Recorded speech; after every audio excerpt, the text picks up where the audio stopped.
Okie dokie. Welcome to another rousing, riveting, exciting episode of Tackle and Tacos, a fishing podcast. We are so stoked and honored to be brought to you by Grizzly Coolers in Decorah, Iowa. If you go to the website, grizzlycoolers.com, 15% off everything with the code WCB because we're part of the Working Class Bowhunter Podcast Network. So 15%, that's a chunk. Grizzly makes some really dope stuff. GOLLLLD Optics, so stoked to be a part of their team. I was thinking about it today. I would bet you $1 we're the highest ranked Loophole sponsored podcast with a black man talking about tacos. I bet, You're dimes right. of dollars. Yeah. I bet dimes we're number one. I thought about getting like a sign for like the or like a, I don't know if it'd be a wrap or what, if like the tailgate of my truck that says like the #1 podcast in Strum, Wisconsin. Because there's like 11 people who live here, Right. Yeah. except for knowing me, we wouldn't be. They're like, actually, Right. this lady has like Yeah. a Civil War reenactment podcast. Or I don't know. Heck But yeah, Loophole Optics, like they make the dopest polarized sunnies. Their merch lineup is super clean. I've designed some things for them, which is pretty neat.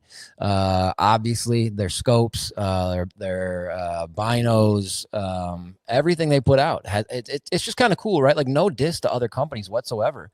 But to me, it feels good with a company that's making the things that Loophole makes, that they've been doing it for literally over 100 years. So there's no corners cut, there's no halfway, there's just some things in life you just can't you know what I'm saying? You can't pay dues on a credit card. Like you have to sort of earn it and go through it and whatever. And they've been doing this stuff for over 100 years. And so best polarized sunnies I've ever worn, most comfortable, coolest looking. Sometimes when I wear them, Lola thinks I'm cute. So like things are dope in that realm. Also Giltech, my favorite swim jigs I've ever thrown in my whole life. And I was just talking to Brian today. He's finally made some more of those. Unbelievable. We should throw some to Josh. I wonder if he'd like some of those marabou tube heads. God. Yeah. I mean, those are literally the sickest smallmouth bait. I mean, they probably work for everything. I've only really used them on smallmouth. But when conditions get tough, when bites slow down, and you can throw something out there and basically not move it, and any kind of movement in the water causes that little bit of marabou that's sticking out past the tube to sort of like undulate. Like there's just, it's just nasty, and it still swims like a regular tube, like a tube jig. But it just got that little bit of marabou in the back. So one of my secrets is I'll take whatever tubes I'm throwing at the time, and I'll cut them down just a teeny bit. So not a lot, like, a quarter of an inch, a half an inch, so that a little bit more of that marabou sticks out the back. And so he's getting ready to drop a whole bunch of those on the website again. He hasn't had them in stock forever. Giltech USA, that's GILLTEK. And then the website is hookandarrowsupply.com. Waypoint TV, stoked to be brought to you by those folks. They're killing it in the outdoor space. They have a ton of stuff on there, from like Linder's Angling Edge to Working Class Bow Hunter, to all kind of things in between. Super dope, free, download it on your app, sign in on your TV, to your computer, your laptop. It'll keep everything linked up. And Working Class Bow Hunter Podcast Network. We've been fans of those boys, friends with them suckers forever.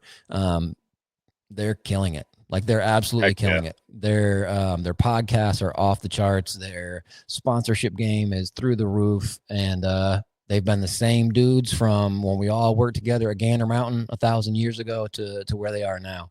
And make sure you check out Working Class Bow Hunter. They just recently dropped episode 700, which is so crazy to think about.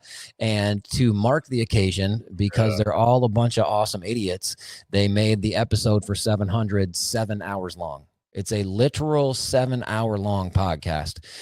No, I have not gotten through the whole thing, but it's hilarious. And it's really their whole dope thing about Working Class is kind of what we want Tackle and Tacos to be like, just sort of like that camp life. Like if you went out on a fishing trip all day, like if you got guided somewhere in Canada and you get back to the lodge and you're sitting around by the fire or whatever, just talking, that's what Working Class Bow Hunter Podcast feels like. That's what we want this to feel like, just conversating with friends and occasionally talking about tacos. Check us out on social medias at Tackle and Tacos on YouTube, Instagram, Facebook, and then our website is tackleandtacos.com. Getting ready to launch some new merch and some junk on there. And really pumped for tonight. Nate, help me. Who is our guest tonight? Our guest is none other than Josh freaking Douglas. Phew. Yeah, super stoked for this one. Yeah, Working at it for a little while now. A guy that we kind of talked early on about. Hey, we'd love to get him on the podcast for sure. for a ton of reasons. His reach is insane. His sponsorship portfolio is insane. What he's doing on social is amazing. Yeah, Um, from 37K plus on IG to over 10,000 subscribers on YouTube. A super dope series that he does called "What's on My Deck" that's sponsored yeah, by yeah, a company that we talk about all the time here, and have no affiliation with. We just think they're dope. So yeah, we yeah, we talk about Shields. So that former FLW pro, BASS pro, like he's fished everywhere. He's got yeah, over 160,000 in earnings on both both series, both MLF, FLW, and BASS. Like the dude is man, he's done it, and yeah, like I said, we're super stoked to have him on. He's a guide on Mille Lacs. He's and something I hope we touch on a little bit. I think he's got a pretty dope rule. I don't know if all guides have this or not, but I think it's pretty dope. So hopefully yeah. we can touch on it a little bit. But Heck yeah. like I said, he's got himself a little family, couple dogs, and a wife that kills it behind the camera. So Yeah, that's so man, rad. I don't know. Yeah, I'm ready to bring the guy in. Like I Yeah, said, for sure. yeah, a stud that we've been waiting to talk to for a while. So Yeah, the one thing I'll say about him too before we bring him is um I don't I don't know if this is true for everybody, but I don't know that there's anybody who doesn't really like Josh Douglas. Like everybody just kind of has a good vibe for him. You bring yeah, him up, people are like stoked, whatever. The only thing I'll say that I don't like about Josh Douglas is if you go to his website, if you just read, you don't even have to click on each one. If you just read his sponsors, that's like watching Titanic. It's about a 3-hour affair. And the dude's sponsor list man. is so long and so legit. And I'm just like, I'm just jealous as all get out. Like boat Oh sponsors, yeah, Shields, Aquaview, all these crazy, the dude's killing it, like killing it. And the yeah. thing is like, you don't get that staple of people supporting you unless you're doing something right. You know what I'm saying? So yeah, let's go. You ready? I'm ready. Bring the man in. Let's All do right. this thing. With no further ado, Mr. Josh Douglas, come on. Going on, bro? Hey, Thanks Heck for yeah, having me dude. on. Yeah, dude. We're so pumped to man, oh have you. Thank man, you for doing this. Yeah, absolutely. heck yeah, we Yeah. appreciate it, no doubt. So where Yeah, are you coming to us from, Josh? Do you live on Mille Lacs or just close to it, or what's your 20? yeah. No, I live pretty close to Lake Mille Lacs. Okay. I'm like just a few minutes away from the boat ramp, but I live kind of more in the woods. Um, yeah, I moved up here in like 2017 from the Twin City area, Mm-hmm. and kind of when I got on the FLW tour, and my wife had quit her job in the city to travel. And honestly, it made it easier for us to do it that way than to try to keep a house and all that in the city. And we just bought a little place up here and keep adding on to it. And I like being right by the lake. Heck yeah, dude. That's sweet, Yeah, man. So for how long have you sure. been guiding on Mille Lacs? Were you doing that before you moved up there? Yeah, I was. That was I part of thought the so. reason for it. Yeah. I guided Lake Minnetonka a lot in the Twin City area. Grew up kind of guiding. I started in fishing, actually guiding and little city lakes and stuff around the house. And then, then Lake Minnetonka was kind of the big tournament lake. One of them, we have so damn many, you guys know where For you're sure. at. Yeah, Yeah. yeah. And but then Mille Lacs started to kind of boom, and I started to go up there, and I really, I've always kind of, I'm not going to say I prefer a smallmouth because that's not necessarily the case. If it's a bass, it's a bass. I equally like to catch them all, but Yeah. I really wanted to work on upping my smallmouth game. And Mille Lacs is a little bit different in that it's kind of an anomaly of a lake. It's a big, I mean, everything's, on this northeast side of Minnesota is very glacial. But a lot of our lakes, as you guys know, are more like largemouth vegetation lakes and stuff like that. But Right. then you got that lake with not a whole lot of vegetation in it, but just a big old pile of rocks that the glaciers left. So Yeah. the lake was booming at the right time. Was a catch and release factory at the time. So I just started doing trips and yeah, I was traveling a lot from, it's a 2-hour drive from the city to get up to Mille Lacs. So sometimes I was doing that every day, driving back and forth, and it was like I wasn't sleeping or nothing. So Yeah, we that's rough. finally, Jeez, yeah. finally just decided to make the move up north, and yeah, we love it. Wow, that's so dope, dude. I love that you Heck are yeah. like straight teamwork with your wife doing that thing. I honestly don't know, and it's not judgy at all, but I don't get how dudes can do it, whether it's on like the Elite Series traveling all over or like you're doing guiding and creating content without kind of collaborating with your wife. I just don't know how people can do that.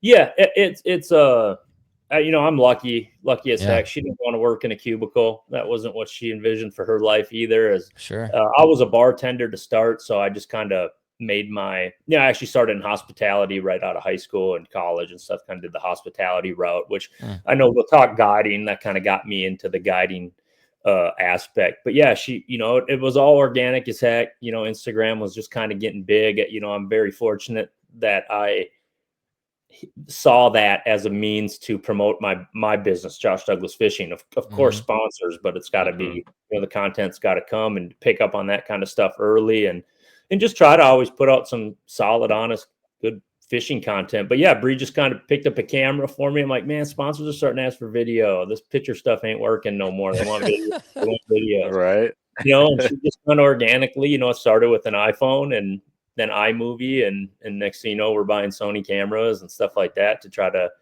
make it work. And that is the way to work. Neither one of us came from much money or had much money. We didn't have businesses or nothing like that. And that's probably the best way to go, get yourself established first and get after it. But at the end of the day, we were able to make it a solid teamwork effort.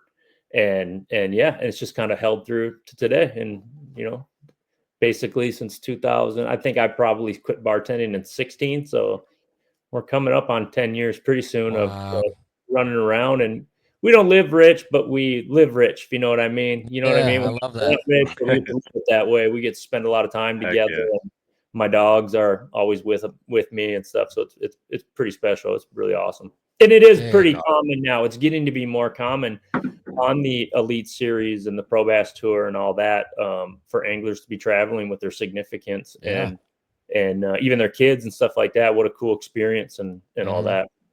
Yeah, man, that's sweet. It definitely seems like you kind of catapulted that, like traveling with your significant other, like teaming up and like really locking down, making sure all aspects of like you said, the Josh Douglas Fishing team or the business are covered. So absolutely, and it comes with challenges, of course. Bree doesn't have aspirations per se to be the world's best photographer, videographer. The weather's got to be yeah, the weather's got to be pretty kosher for her to go out there. Yeah. We're talking a little bit of a bump. She can get a little seasick, and basically everything but 80 and sunny is cold. So she's smart, you're saying? Yeah, we got to make it work. I mean, we got and stuff like that. But no, it's for like the Shields type stuff and just good, solid content. With my following and just trying to teach them the products and more so how to use them, how to get the best out of their stuff. Because truthfully, I mean, we're talking. I grew up just at the time before we had a lot of the social media stuff. And it was so hard to find quality information. We didn't have live cameras on anglers. Totally. They could very easily lie to you. And just, a Bass Times magazine didn't really hit home for Minnesota anglers. It was about ledge fishing in Alabama, Texas. And it was just hard to find that real content, never about people wanting to take people's spots. So I was trying to learn, just trying to learn. And I just think that's the only reason we all have a job at the end of the day is if you can try to teach people how to fish, or you better be really, really, really good at it. You know what I mean? Yeah. That's good, man. Do you think at all, Josh, that your sort of genesis in the business world of hospitality has helped you with like your content, like your presence? Because you're pretty good on camera, man. Yeah, thank you. No doubt about it. Like I said, fresh out of college. I didn't even finish college, to be honest. I went to started college for hospitality management, and right away just got a job with Marriott. And it started out like a bellman. I was literally 18 years old and loading people's luggage up, running up to their room. And then I became a concierge, and I started to work with maybe people that were well-to-do, business people that traveled often, sports players, celebrities to that extent, and just kind of learn real quick that people are just people, and you just gotta just talk and be you and be real. And yeah, just kind of learned through the Marriott. And then, I knew I wanted to be a pro fisherman. That was the childhood dream. Well, hockey was, but my size and everything got a hold of me. Of you. Yeah, for sure. Yeah. That's what I wanted to do. But no, fishing, and just kind of rolled, one thing to another. And definitely the hospitality, one, for two reasons. One, obviously talking to people. You really need to be able to talk to people. And then when you're Marriott trained like that in hospitality, you can't have a bad day. So that's reflective on my social media and stuff like that. Of course, I have bad days like everybody else does. But you just don't do stuff like that. You got to always have a good day. And whether it's guiding or working for my sponsors or, any of that, I have one job that day, and that's to make sure that it's a good day. Now I take great pride in putting people on fish and all that, but you can kind of learn tricks to just, being with people and stuff, and also how to kind of market yourself. And then of course, when I knew I wanted to go fishing full time, I started to back away from the hospitality side and instead used, what I'd learned there to be a bartender. And, I'm a good fisherman, but I might be the world's best bartender. I'm just okay. Telling you, and maybe that was half of the reason why I wasn't afraid to take a risk and go chase a dream with, and at one point max out credit cards and stuff like that to try to get there, because I just knew I could always just go sling cocktails again and talk fishing and go guiding. Right. Heck yeah. But yeah, it definitely helps to be able to talk to people and communicate and all that. So yeah. As you said that, I was like, well, that's interesting, because you have a sort of, not to just use the word hospitality, but you have a sort of hospitable vibe to you, like on your content, on your videos. It feels very like, this is a friendly dude right here. And if you're a guide, that's what you want. It's sort of like, sure. It's sort of like a doctor at a hospital, like maybe you give me the right medicine, but if your bedside manner is terrible, I don't want to take your pills. Like maybe you put me on fish, but if you're a butthole, like I don't want to pay a bunch of money to have you take me out, and like you have this vibe that just feels real fun and sincere, yet knowledgeable. And I think that's a real good combination of characteristics for a guide, Yeah, no doubt. It definitely helps. I kind of treat every day on the water guiding like it's a tournament day. I basically guarantee 20 pounds a day to my guide clients when they come in. There's been a handful of times, and there's only really been a handful of times since 18 that we haven't been able to get the job done. So obviously that helps, but they keep coming back. They're good people. They all turn into friends. And one thing I don't know, I'm a people person at the end of the day, and everyone's got their own views on everything in life, and that's great. We're supposed to. But if you just get to know somebody in a decent atmosphere, you can usually find some common ground with them. Totally. Even if I totally disagree with what they're telling me, I can find a common ground. And then again, we just got to be honest. I mean, I'm a bass pro / guide or whatever, and I get to see people on their absolute best days. They're out there catching them hopefully better than they've ever caught them in their life. That's my goal, and making sure they remember that. So I get to see people at their best every day. So it's pretty hard to have bad days, I guess, if you will. Yeah, I get it. That's sweet, man. What can I ask you a dumb question? What's like one of the biggest bags you've guided a client to?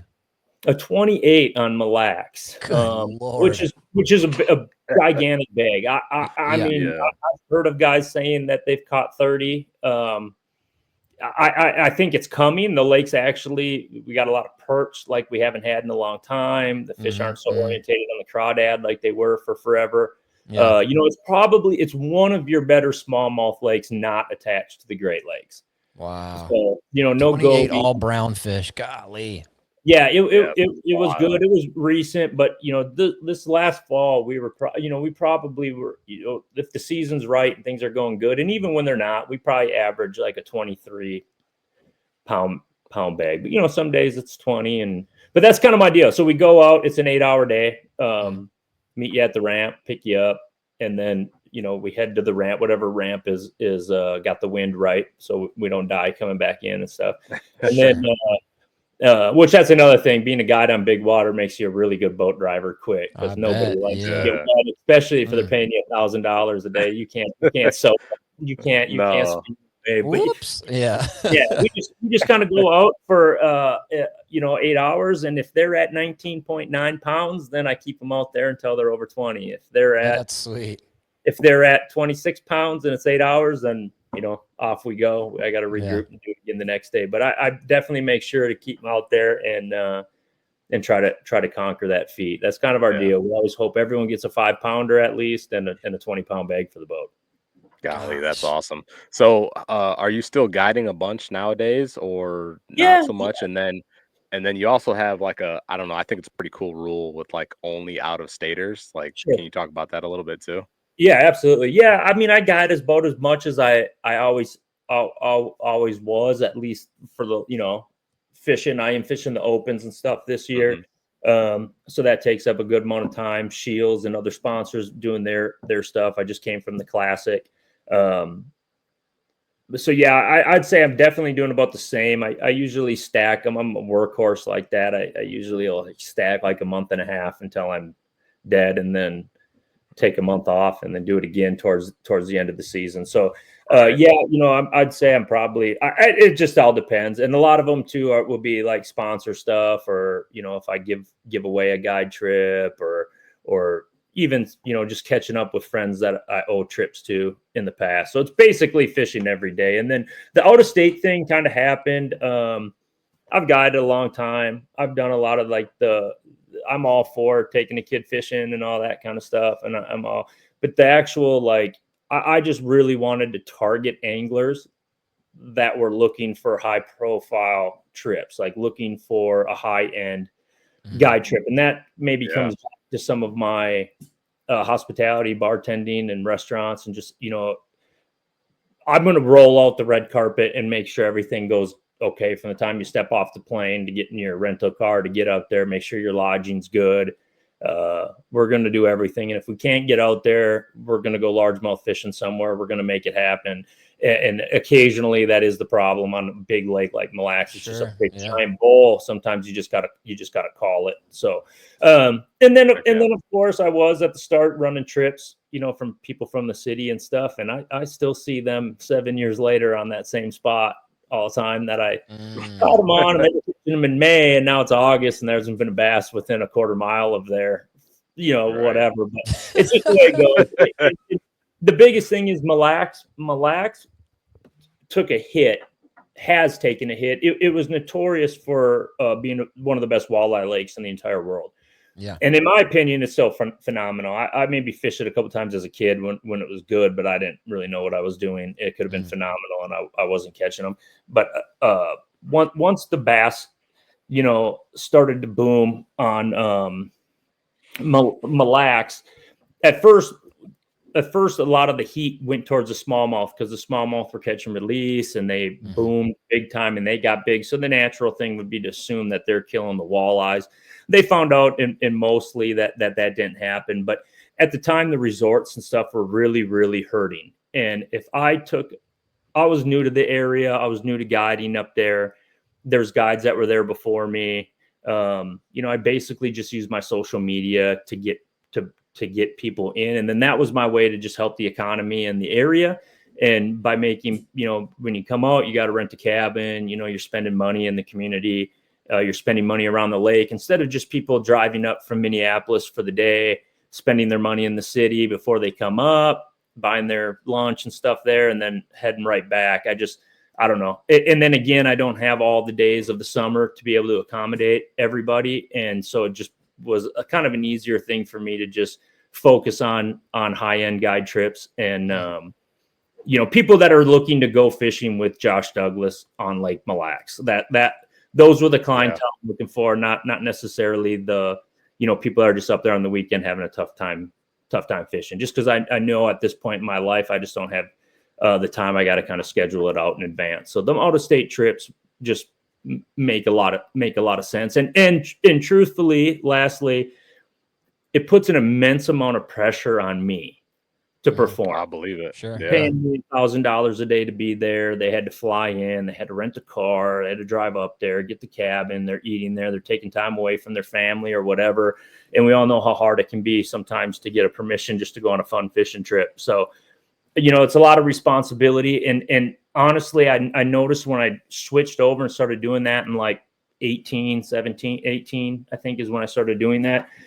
As a general rule, I found myself making better decisions in tournaments because every day I had to deal with the pressure. So I can suck in a tournament. Don't get me wrong. I can suck with the best of them, but it's generally never like a pressure. It's just a stupid decision or something. Right. I mean, it's generally not like a fold to the pressure type deal. So I think that kind of helps too, if you will, Yeah, it makes a lot of sense. Heck Do you have, Josh, do you have any good, and you don't have to call anybody out, of course, but do you have any good guide stories, like people who just, I don't know how to fish, don't know what they're doing, or most people you're dealing with, are they pretty like educated or?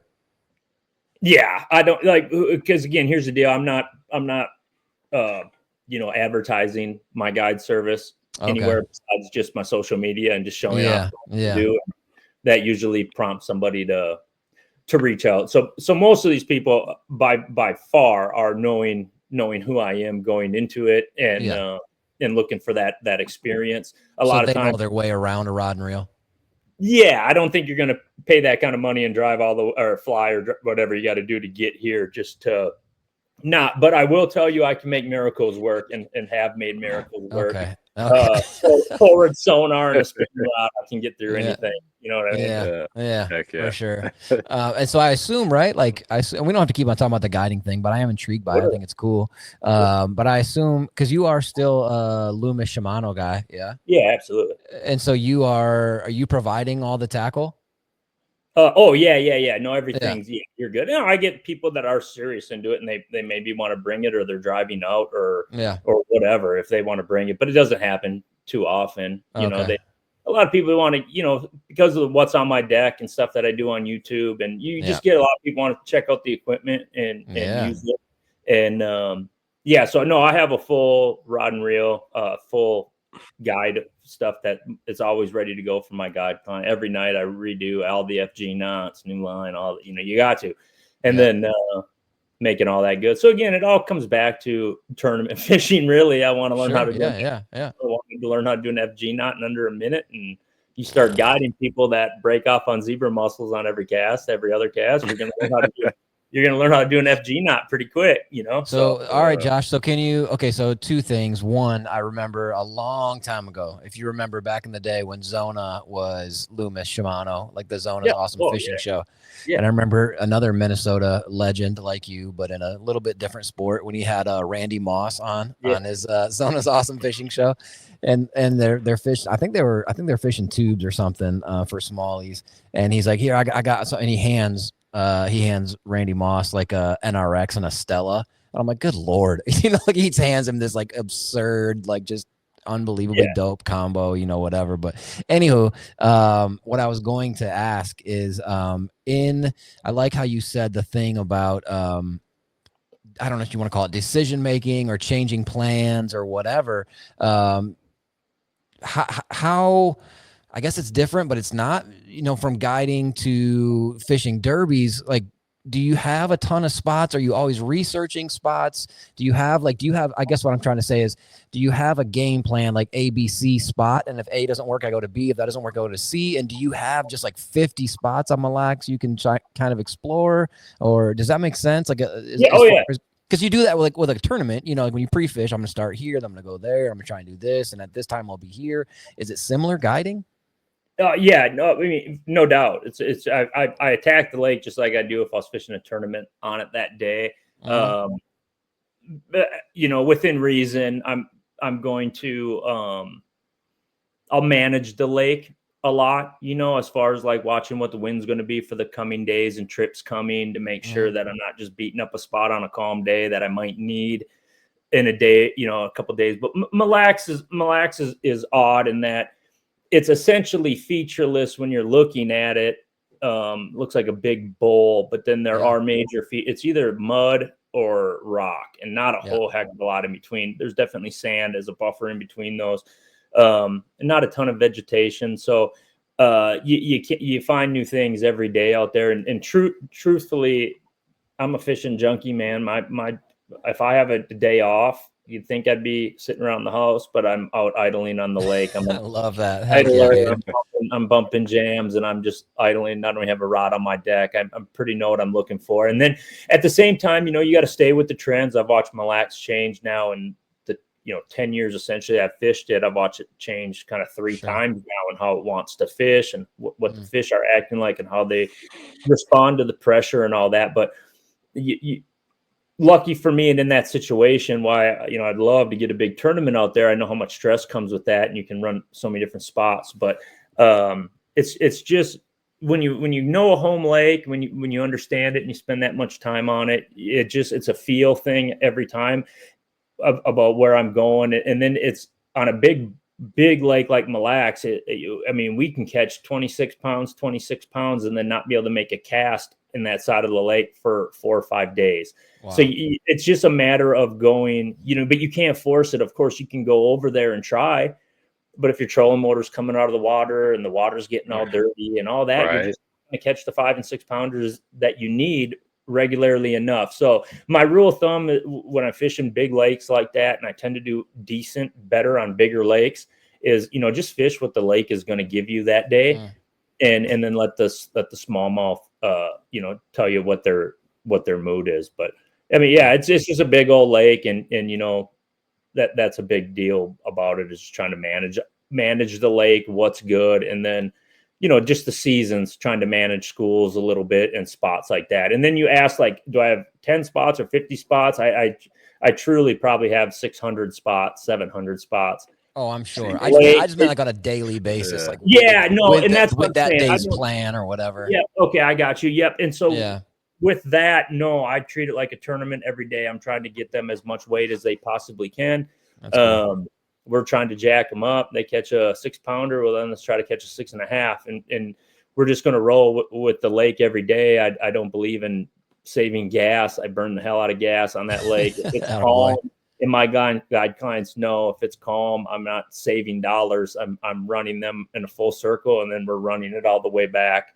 That's just how we're going to treat the lake. And then sometimes, we might launch in an area knowing until 9:30 the wind's going to be good, but then it's going to switch, and then right when it gets real bad or starts to get bad, we load up and drive to the other side and relaunch there and make it a go. So it's all hands on deck, man. It's everything we can do to get them to have an awesome day on the water.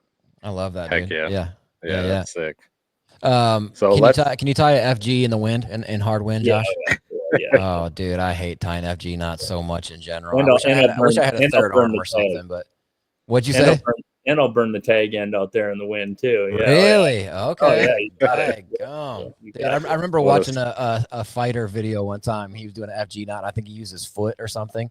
And I'm like, exactly. I need like another hand to do that. You do it in the wind. Okay. All right. You got a little bit of everything going on, but you just it's kind of weird once you get the FG down. I don't know if you got it down or not, but everyone's just kind of got a spot in their boat that they have to sit to do it. Totally. Like I can't just sit here and do an FG knot for you right here in front of you. I have to be like in my boat on my spot. My rod deal holds my rod up, and I totally get it. Yeah.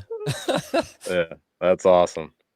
Heck yeah. So I was thinking we could pivot a little bit. I didn't anticipate talking guiding that much, but it was super interesting. I appreciate it, man. Keep them coming. Heck yeah, let's talk a little bit about the YouTube series. What's on my deck? I want to know where that came from, where what you thought about to start that, and then how sick was it to have Shields jump on board and be the presenting sponsor of that deal.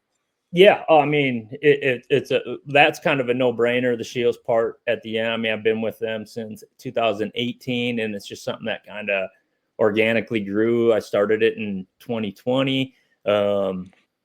It honestly, it started. I was Carl Jochimson was at an Elite Series event, or he was at home, and theirs got canceled. And I was at a FLW tour tournament and we had it.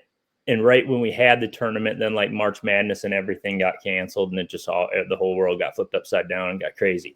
And so it was kind of obviously a weird time for everybody, including, you know, the sponsors and stuff like that. As far as, you know, it ain't like to just give us money to just go fishing. You got to, you know, do content and stuff like that. Well, at that time, nobody could really ask anybody to do anything per se. Everything was kind of on hold, but, you know, you could foresee that there was going to be future problems by any time you're going to stop. You know, I'm not getting into anything political or COVID, but anytime you stop production for an extended period of time, it's going to take a while to get that back up and going. So, Carl and I were sitting there. Me and Bree were just staying with him and Kayla at his house in Tennessee, and him and I were just kind of chatting about, you know, how important it is to try to keep content coming right now. And, you know, fishing was really one of the few, not the only, but one of the few safe things that you could do without getting reprimanded by everybody on social media for, you know, doing something. So, you know, we're fishing, and I'm trying to think of ways. Tournaments are canceled. Expos are canceled. ICAST is canceled. And I was sitting there in Carl's garage with my boat, and I just kind of put out the rods that I had there. And I had 9 rods rigged up for probably Chickamauga or something that we were going to go. And I just laid them out on my deck, and it started with like a picture of them all, and then a picture, and it just was a picture, I think. And then I literally wrote out everything that was on each one of those setups. Right. And I posted it as like an Instagram post. And I did that for a couple times and started to really gain a lot of momentum. People were really liking it. You know, they're like, I'm telling them everything that's on the rod, from the weight to why I'm using this and all that. And then there was a lot of questions that was flooding into my direct message and emails and stuff. And people, when I'd see them, just asking for more clarification. So then I'm like, and Bree's like, let's do a video. And so then we started shooting the videos. And of course, I mean, it's awesome. It's a way for me to, you know, I don't just promote my sponsor baits. I'm really only promoting the stuff that I'm using. And I'm pretty good about showing people competitive baits that aren't sponsors of mine, that aren't whatever. It's just what I'm using. And, you know, I mean, my take is on that is the kid in me wanted to get real information, not just, you know, I'm not going to throw anybody or company under the bus, but not just whoever was paying for that written article or whatever, whoever's writer did it. So, so yeah, we just kind of roll with it, and now people are loving it. And then it was obvious that Shields, you know, that we should make something happen there. I mean, they sell majority of the stuff that, you know, you guys know Shields. They're awesome stores. They carry everything that, I mean, like I said, my wife can spend more money in the Shields than I can dream of. Fishing section. So, you know, and even the hockey player, I mean, man, some of these stores up here still that they actually sharpen skates and all that right at the stores. And I just, so it was just a natural thing that to make them a part of it, and then try to, where we can, try to tie baits and stuff back to the store so people can order them when they want and all that. But yeah, definitely exciting. We're going to bring, you know, one a month. I know we're shooting mine for, you know, I always shoot them right at the end of the month so that it's what I've been using up to that point. So for the month, so it'll drop real early April, the next one. Yeah, no, they're really good. It's very, it's like, I mean, it's sort of dock talk meets like higher specificity. Like we were talking about in our little intro, we're part of this podcast network called Working Class Bow Hunter, and their whole, I think the reason they're successful is because when they talk, it feels like hunt camp, and the what's on my deck just feels like you're chopping it up with your buddies, but like I said, with a little higher level of specificity. And so, yeah, it's super engaging. Everybody wants to know how the sausage is made. And like you said, a picture is cool, but a video is cooler. You know, you can get a little more like clear with it. And I think you're killing it, dude. Yeah. Then explain when and why and where. And just and I change. I'm a fisherman. I mean, I'm always trying to learn. How can I be better? I'm never accepting that what I'm throwing today is the best. I've seen a lot of anglers as they age, and now I'm in my 40s, and it's just like, man, it's easy to get set on what got you there. But we're seeing in the sport, like that's only a shelf life for so long. You really, and if you don't truly love the sport, then you're not really trying to change your game to just always be better.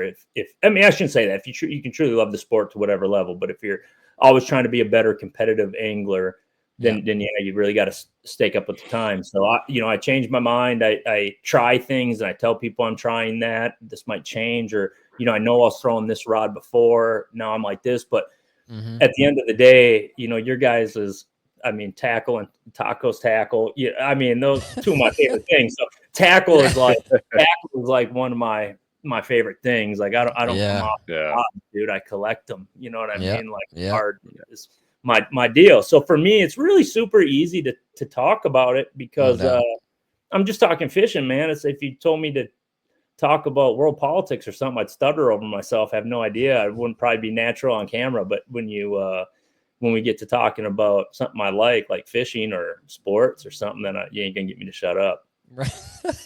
No doubt. It's funny. I was just talking to my wife Lola about this sort of unintentional thing I do where she could ask me, do you know what my wife and I have 6 kids and sports and schedules and just whatever. I'm not trying to be victim. I'm just saying there's a lot of moving parts and whatever. And she's really naturally talented at admin and details, and this goes here and you got to go there and whatever. And I'm always like, cool. But she'll run me down the whole plan, and then I'll ask her 2 hours later, I almost didn't hear it, even though I tried to really hear it. But she'll be like, but you can absolutely name what size treble hooks are on what jerkbait you caught a 2.5 pounder on what lake in Hayward when you were 11 years old. You know what I'm saying? You can break down that specific, but you can't remember which kid you're picking up at which school at which time. But that tackle stuff, boy, it just dry. I don't know. I love it, man. I can't get enough of it. Yeah, that's for me. I got ADD like you wouldn't believe. It's terrible. If you guys can't tell, just connecting with me to get on the damn show.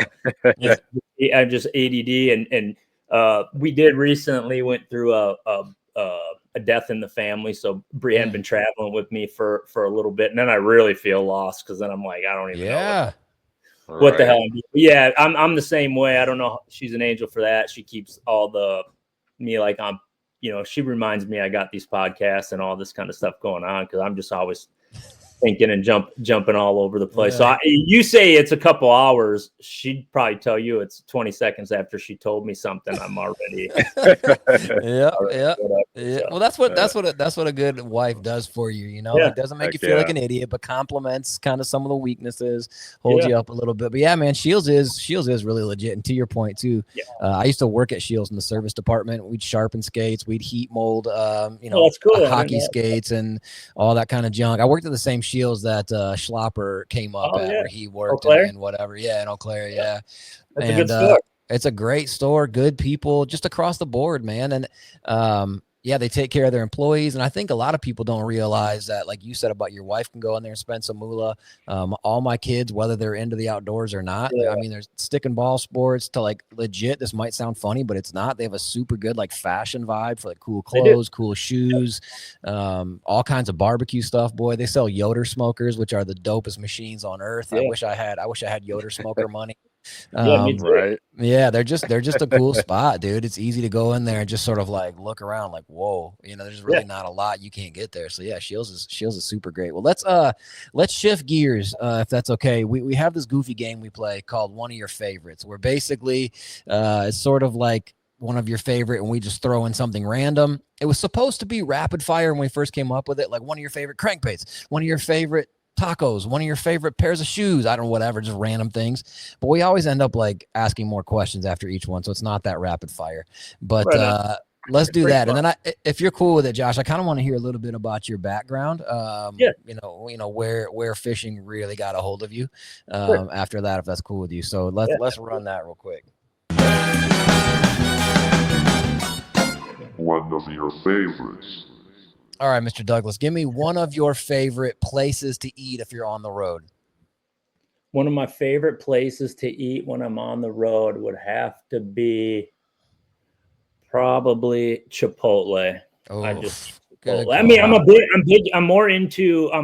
just because of my restaurant background. Bree and I are both foodies at the end of the day. So I appreciate better quality food and restaurants that take pride. So we are very good about, especially her, looking what's a good spot, what would be on diners, drive-ins and dives or something around that. Dude. Heck a lot. We may as well, take advantage of that. But yeah, other than that, I usually just stick with some good old faithfuls like Jimmy John's and Chipotle and Chick-fil-A, and my guilty deal is it never flies when Bree's with me, but I still like a McDonald's cheeseburger. So Dude, I don't come think on. I like how you looked over. Is she sitting over there? Is that who you no, looked she's at? not. I had to look. Oh, over yeah, there. you looked over and I was like, oh, I don't know if he's She looking sees for my like. receipts. She sees the receipts. Yeah, for sure, dude. But, That's I mean, awesome. every now and then I gotta do. I try not to, but every now and then I do. Yeah. Chipotle is a fine mix because it's like it's sort of fast food, but it's still pretty quality. Like you don't eat it and feel like junk. Yeah, Five Guys. Kind of like that little bit better. A little fast bit. food. Yeah. Generally what. But again, usually Bree's traveling with me, and she's one hell of a cook. So I That's usually awesome. get good food, though. Homemade food the whole time. It's kind of her deal. Bro, I don't know if you realize this or not, Josh, but it sounds like I know I did. I know I found a unicorn. It sounds like you may have as well. Like the videography stuff, social media keeps you organized. Know what she's doing with some food stuff. Like, you might want to not let her go, man. Yeah, no, it's been McDonald's. We've been together like 20 something years. She was 18. Oh, heck yeah. 15, so that's sweet. We're going on 20 years, and it's good for you. Yeah, no, she's awesome. No doubt about it. I love it. Yeah. That's incredible. So, one of your favorite ways to catch them on Mille Lacs? I know we talked about Mille Lacs quite a bit earlier in the cast, but one of your favorite ways to catch them? Yeah, a jerk bait is just one of my favorite. And not that a jerk bait is one of my favorite baits to throw per se, but when the timing's right on Mille Lacs and we get a good pre-spawn. Hopefully, we're going to get it this year. The spring's kind of it's nice weather, like nice weather. Yeah. We don't have to put feet of snow everywhere. We don't really have any snow, but the lake is going to take a little bit yet to come off. So we should have a pretty good pre-spawn bite, and them big females just absolutely unload on it. It's a really, really fun bait to throw on Mille Lacs. So that would probably be, but but again, I probably something that hurts me in tournament fishing is I'm not freaking phenomenal at just one thing. I try to expand and be good at everything. Sure. And just because I truly like, I don't care if it's a Carolina rig, a drop shot, a minnow, a jerk bait, top water. I just like whatever they're biting and reeling them in. Truthfully, that's it. But yeah, the jerk bait's kind of it's a really fun bite. Yeah. Okay, so quick follow-up. So this isn't my question, but a follow-up to Nate's questions. Are you a 110 guy, Vision 110, or what's your go-to jerk bait? Yeah, I'm a tackle junkie. I'm all over. I keep everything honest. It just totally depends. So definitely a Vision 110. Mega Bass is the king. They have the jerk bait that everybody is trying to change. I think it's probably was the best out of the box, ready to go. And they made everybody up their game in that, but there's just something about that bait. It gets bit. Shimano makes 2 jerk baits. One that's a Zimverno, they call it, and it's a good one because it goes really deep. I can get it. It doesn't have like a crazy deep, but it has that jet boost in it that makes it cast really far, and then the weight goes to it. And I can actually hit like 8-9 feet with it. By reeling down. So I use that one if they're really deep. And then they also have one that's called the World Minnow. The World Minnow with that little flash thing in it. Yeah, that one's different. Bad. Yeah, I actually have a few of those. Yep, I use it mostly when they're really, really shallow. Or because it only goes down like a foot, and it really it's not deep at all. Side to side a lot, so it draws them out. But it is an absolute stunner on top of like hydrilla and stuff like that. You can't get a Vision 110. You can't get none of those baits to not hit it. When it's like a foot and a half tops. Yeah. Then I lean to that. And then I'm always playing. I'm looking at ones. Bass Mafia just dropped a new one soon. I think they dropped it. Maybe I just dropped that a little too quick, but they got one coming. And so at the end of the day, it's I'm one of those that I'm always going to try to find something better. And even if that's not a sponsor bait, then I can give them good input on why I can get bit on something else under different occasions, or why we're doing this, and whether that's them designing a bait that with stuff and taking my input, or whether that's us and needing to create a new rod to be able to handle, what that new trend is. So I just always try to stay on top of that, because, one day I'd like to make a classic, win that sucker, and I'm going to throw whatever I got to do to get the job done. But that's awesome. But yeah, I mean, those are the 3 that I definitely are using the most. Okay. Do you go yeah. deep jerk at all on Mille Lacs, like 110 plus 3, like any of those No, big it's not ones? that Or deep. I mean, you yeah, probably could. Don't get me yeah. wrong. Well, yeah, because Plenty you can throw them in shallower stuff too. But yeah. You could, yeah. Yeah. I don't much. Just because I'm a lax, you can't jerk that thing hard enough and fast Okay. enough Sure. to keep it away from them. And that time of year, they're generally shallow, water super clear, Yeah. so they have no problem seeing, looking up. And now with all the perch and everything we got, I mean, it's the lake blew up with perch, and it's crazy, and it's changing the fishery. The fish are getting fatter, and and they're looking up. They're looking up. So, a smallmouth, you guys spend any time with the forward sonar and smallmouth, that they know a bait's there an inch after it drops. As long as it's normal northern clear smallmouth, they know the bait's there. So, yeah. Man, I could literally talk to you about jerk baits for the next hour. I'm a jerk bait junkie. No doubt. Love them forwards, backwards, upside down, all the weird modifications and tweaks. This will be the last jerk bait question, I think. Yeah, I hope. I believe. Speaking of perch, my favorite by far, I don't know why. I mean, you can get perch in a million different baits, and I mean, like the 110 mat perch is beautiful. But have you thrown or have you used the Jackal re-range in perch? Because that's a bad mamma jamma. I haven't. I know people like that jerk bait a lot. I've thrown it before, but no, I haven't. I'll have to pick one up. The perch one. I like that bait in general, but the perch is I think it's because the shape of that one. It's more like a round and then kind of flat. Like it's got a little more meat to it where you can have the colors, and so the perch just shows. It looks. I'm going to sound like an idiot, but it looks more perchy. You know what I'm saying for like a perch lake. Yeah. So we all know watching fishing. I mean, forward sonar's changing the game a lot, and now it used to be you had one jerk bait on your deck, and which is now hilarious. when the season's right, you could need four, and you need a Shimano one, and you need a Megabass one, and you need to rearrange because every fish is going to show you something a little bit different, and totally. Right. So it's just expanding. Yep.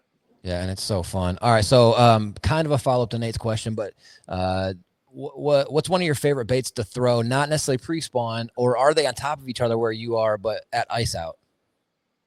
Yeah, at ice out. No, by ice out, they're pretty much on. They're going to start being on pretty much on top of each other. I mean, they're the lake doesn't get crazy deep. I want to say there's like one hole that hits 40. Okay.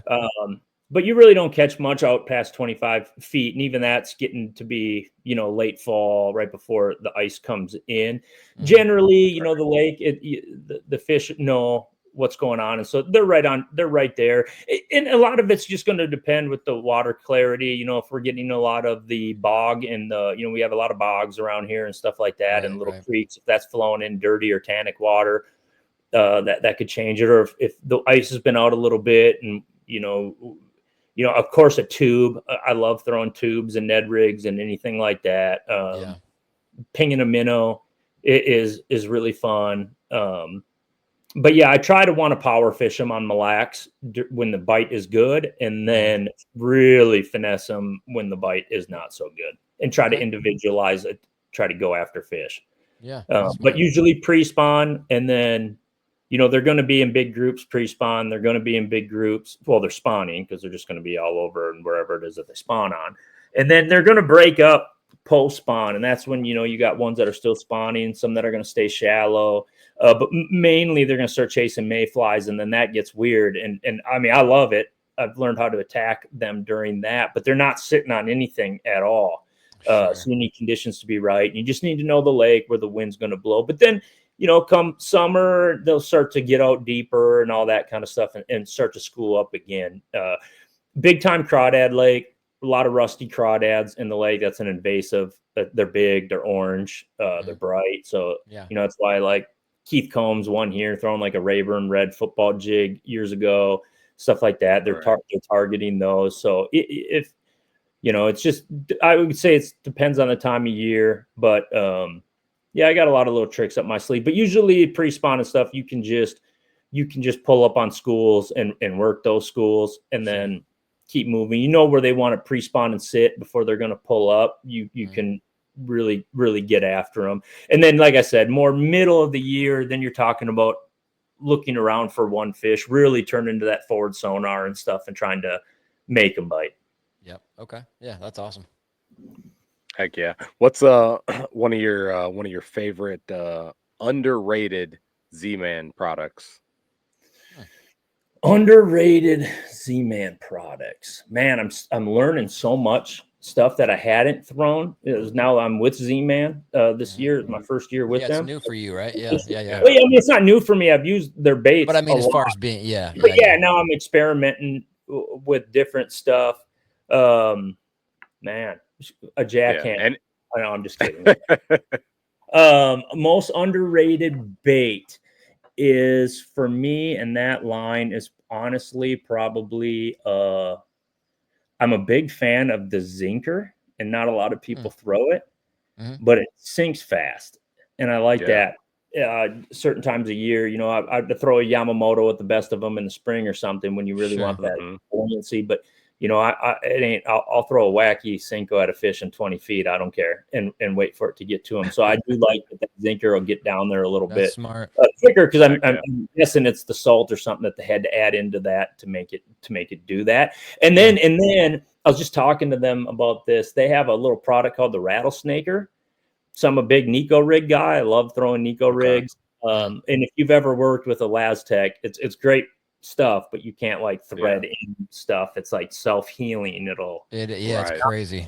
Hooks in my finger sometimes trying to get something in there. So they had a product I never knew about. I think it's super sneaky. It's called a rattlesnaker, and all it does is it allows you to put weights, tungsten weights, in their plastics, and you can also put rattles in your plastics, which one of my best friends is big into that and always have been. I kind of got away from it, and now I'm kind of back on it again. And it's just a tool that really allows me to get the most out of my Laztech now, because I can get that buoyancy and I can get it to stick up on the bottom. And that's my biggest key with the Laztech. So say, you know, I can throw, everyone knows a Sakamata shad by now if they can get their hands on one or something like that. No, it's a great bait, good bait. But then you have the scented shads by Z-Man, which is one of classic and all that already. Yep. Well, there's a big difference to me. They'll especially smallmouth, they're going to eat that thing. It's like you can't get it away from them fast enough. Largemouth, you have to kind of really talk them into biting it sometimes. Smallmouth can see it. They're psychos like that. They're going to come up and can show you that they can see it right off the bat. But sometimes they're just not going to bite it, especially if they're in a school and you're like, how many fish can possibly be there? And they're just not going to bite my bait. And in that case, then I can kill the bait and it'll fall to the bottom and the whole school is going to go down with it. And then it's going to turn into a Ned rig and it's just going to stick up in their face. And I can get that bite. And that's not something I can get a bite on some of your more other popular minnows that are out there. If they don't eat it when it's up there, it's kind of a lost cause. I rarely can I kill the bait and get them to still eat it. And I think then it just kind of lays there. But when it falls and then it sticks back up like it's defending itself or whatever the heck I think it's doing, I just think, if anything, if I can, I just want to say that I think a Laztech is sneakier than people even think it is. You know, a lot of people think you just get a lot of bites out of it. Stuff on them and the TRD catches the crap out of them, which it does. But I think at Laztech, I'm just a firm believer in that plastic showing the fish something different. And then like with the rattlesnake, trying to manipulate the bait now to show them it in a different, maybe in an area they don't see stuff like that. Yeah, that was a really good answer. Yeah, I like how much thought you put into this. If you remember, or if you heard him talk about it, we were talking to Gussie about that, the scented shad, how he would, when he was fishing in the classic, when he was, whatever you want to call it, Cindy rigging or moping or Demiki or hover or blah, blah, blah, blah, blah, the 12 million names it has, and different techniques. But he was talking about how he would either on his Mega Live or feel a smallmouth bump it without taking it. And then he would let it fall like it was an injured shad, you know, like, you know, and I was always like, golly, that's so smart. But what you're saying falls to the bottom and then kind of goes in defensive posture. That looks really realistic. And you don't have to do a dang thing to make it do it. The buoyancy of it does it for you. That's really smart. Like that's some next level, like sort of analytical. I like that. Yeah. Just stuff you see every day. And you know, you start picking up on and trial and error. I mean, you just, you know, how many times they don't bite and then you just got to figure out a way to make them bite. So yeah. And give Gussie all the credit in the world since you brought him up. He technically taught me how to do that. His was more of a traditional moping, where you kind of hang the minnow off over the side of the boat on 2D sonar, because that's what he had to work with. But I don't think people, I mean, maybe they should. He's a classic qualifier, a classic champion, and all that kind of stuff. I was going to say multiple classic qualifier and champion. But he was doing that stuff way before forward sonar. I can remember in my rookie year on the FLW tour would have been 2017, and Gussie was probably there for at least a few years before I got there. I'm going to say. Yeah. And forward sonar really wasn't a thing in 2017 yet. Right. I think it was just kind of starting live scope or Panoptics. So it was just starting to get going. But I can remember Gussie, us being on a lake in Texas, and we both topped.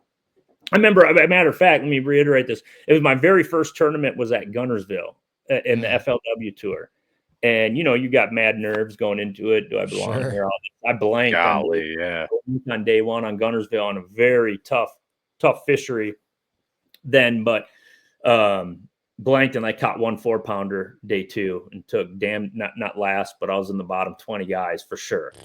And you're like, oh my God, and then we went to show up at that lake, and I think I top 20 or top 30 that lake. I was coming out low, but anyway, I'm talking to Gussie during the top 30 meeting or whatever. And he's telling me, he's catching them on a little flute, basically on cables and stuff, on floating cables. I'm a dude from Minnesota. I don't know nothing about rarely, floating docks at the time pissed me off because I can't just skip a jig under it and catch one every three docks, So he was doing this, man. I just remember coming off that, like just feeling so grateful that I figured out a way to get paid in that tournament, because now I got Gussie talking to me, talking like he might as well have been talking Chinese, like he was catching them off on a deal. And I just think it's incredible. And I think for, the sport's taking over, and then you're seeing guys like Koya and stuff like that are out there really, exploiting's not the right word, but just showing off the technique. But, Gussie, I think, was the first on record that I know of to really be doing a technique first that is now kind of really taking it off. So anyway, he's killing it for sure. Okay, so you mentioned it, how you'll go out on the lake on your off days, or whatever you want to call those days off, kind of don't have clients booked and whatever. And you said you're jamming. What's one of your favorite like bands to listen to, or artists? Or what do you get down with? Yeah, I'm all over the place, but I'm usually, it depends if I'm in a good mood, life's going good. Just stopping and smelling the roses, happy with what I'm doing in life. We always want to do better. You know what I mean? You always, you're only as better, it's just a constant battle we all go through. But if I'm feeling pretty good, it's usually like country music, more so like, I do kind of, I got to admit, like some of the newer country, some of that Jelly Roll coming into the mix and stuff like that. But more like a Whiskey Myers and stuff like that is what I'm listening to. But then I'm all rap mostly, and that's when I'm on my grind and I'm hustling. I want to make money and I'm trying to do things. I'm all rap for sure. Okay, so be specific. I mean, are you Minnesota hip hop, like Atmosphere and Prof? Oh yeah, I mean, I've listened to some of it. I've listened to some of it, but I like anything from probably, even late '90s. Okay, early 2000s, like high school time, like would have been like Dr. Dre, Snoop Dogg, early Eminem, now I like Kodak Black a lot, and I like J. Cole a ton. I think he's like the best that's in the game right now. He's really good. Yeah, J. Cole's really good. I just grew up listening to that music and listening to rap, and that's what I like, and it taught me how to grind and hustle every day and go out and get it, and that's I don't know, that's how I pump up, and that's how I do it for sure. But I stay up to date on my tunes for sure. Okay, that's that. Well, I mean, just so you know, not that anybody cares, but I grew up kind of in the ghetto. My mom and dad got divorced, and my mom didn't have any money, so I thought I was black till I was like 14 years old. And Nate actually is black, so we listen to a lot of hip hop as well. So we get down with it, dude. I love it, dude. That's dope. Absolutely. All right, let's do like 2 more, Nate. One from you, one from me, and then we'll jump into Josh's background a little bit. We'll talk tacos briefly. I don't want to be on here for 4 hours and keep them up too late. But again, thank you for doing this, Josh. We appreciate the heck out of you. All right, well, if you're flipping through the old TV, what's a movie that no matter how old it is or if it's on, you're stopping and watching it? Oh God, I almost need Bree here to know the names of them. Is the problem? I don't actually know. The names. I like most Adam Sandler Heck yeah. movies. I think they're pretty easy to watch, and it's pretty funny. I'm a big comedy guy. I'm not into drama at all. I don't like drama. I think the world has enough of it. Every day has drama. I mean, You're right tournament about that. got drama. Everything's got drama in it. So it's Yeah. basically I'm either watching I'm a big sports guy, but yeah, or it's a comedy movie, and it'll be like I'm trying to think of like some. I like any of the stupid, funny. Why am I drawing a blank on absolutely everything? Like The Hangover, any of those kind of movies that are just stupid, raunchy comedy usually makes just me cheap, make you laugh. Yeah, for yeah, sure. Yeah, and then even older stuff like if Friday's on or Friday after next or next Friday, boy, now anything like that. I'm gonna dang sit it, Josh. Us three, we all need to hang out, listen to some hip hop, watch Friday, go catch some smallmouth. That's what I'm talking. Nate and I used to work together, and we would just quote Friday back and forth like through our offices, like all the time. Like that's what my buddies do it all the damn time. Oh my gosh, yeah. Sometimes you remind them, bro, I'm in a rap boat. You don't just put up for a little bit. Yeah, you can't be. You got knocked the fuck out across the lake or something. Yeah, you got to be careful with all that. But now my oldest boy is 14, and he keeps on asking me when he can watch Friday because his friends have told him about it, and I'm like, you got a while. You ain't watching it right now, buddy. Like, you got a while. You got a little while. Friday's probably like Dazed and Confused was to me when I was a kid. Yeah, it's or one of those lure kinds of movies where you wanted to watch it, but probably wanted to watch it just because you heard it was sort of naughty or something. But it's like for sure, yeah. And so then he'll do this thing. Well, what's it really about? I'm like, it's about you not watching it for a while. So just relax. At some point. It's about Friday. It's about a Friday. It's about the day of the week. It's fine. It's got Ice Cube in it, so just leave it alone. All right, last one. Let's go with one of your favorite. Shoot, I don't know. What's one of your favorite finesse techniques that you like to use? Let's say post spawn. Oh, a nail weight for sure. Okay. Naco rig, nail weight. It's so good and versatile, dude. Yeah, big Ned rig guy. I mean, I like any shaky head, Ned rig, anything with a spin and pull. I'm pretty excited, man. I like throwing a spin. I've said it on a lot of podcasts and seminars I've done, but up here we're born with skates on our feet and a spinning rod in our hands. So this whole movement and fishing is more natural to me. I always wanted to have more spinning rods and bait casters anyway. So yeah. The days of being picked on for throwing a fairy wand, I think, are long gone. Yeah, long gone. Yeah. Heck yeah. I remember fishing tournaments and dudes would be like, "Well, you're using a spinning rod," and I'm like, "Yeah, I got 5 in the boat. How many you got?" I got this jig. I'm like, "Yeah, shut up." Yeah, I remember just in 2020, I took second on Rayburn in an open, and I was on live and I was using a drop shot a lot. Now I had big boy fishing stuff right away that I throw at like the piles and stuff, like a swim bait and a jig or a Texas rig worm or something, but. My last resort was always a drop shot, especially if I could still see a fish in there. I thought it was a good pile or something was always a drop shot. And man, I can remember, after that tournament and on stage and all that, and when that live came out and just so much crap from Texans for running, because I did, I lost, I couldn't out of the bush. There's a couple times I couldn't, but there's many times in that tournament that if I wouldn't have thrown the drop shot, I wouldn't have landed that 6-pounder. So I knew it was high risk, high reward, and all that. But now I watched the Classic in Texas, and almost every single angler had they all had spinning rounds on their deck. Yep. And was throwing it at some point. So it's kind of funny just to watch in 5 years how we didn't hear. I don't think you heard anybody say during the thing that, oh wow, they're in Texas throwing a spinning rod. It's just.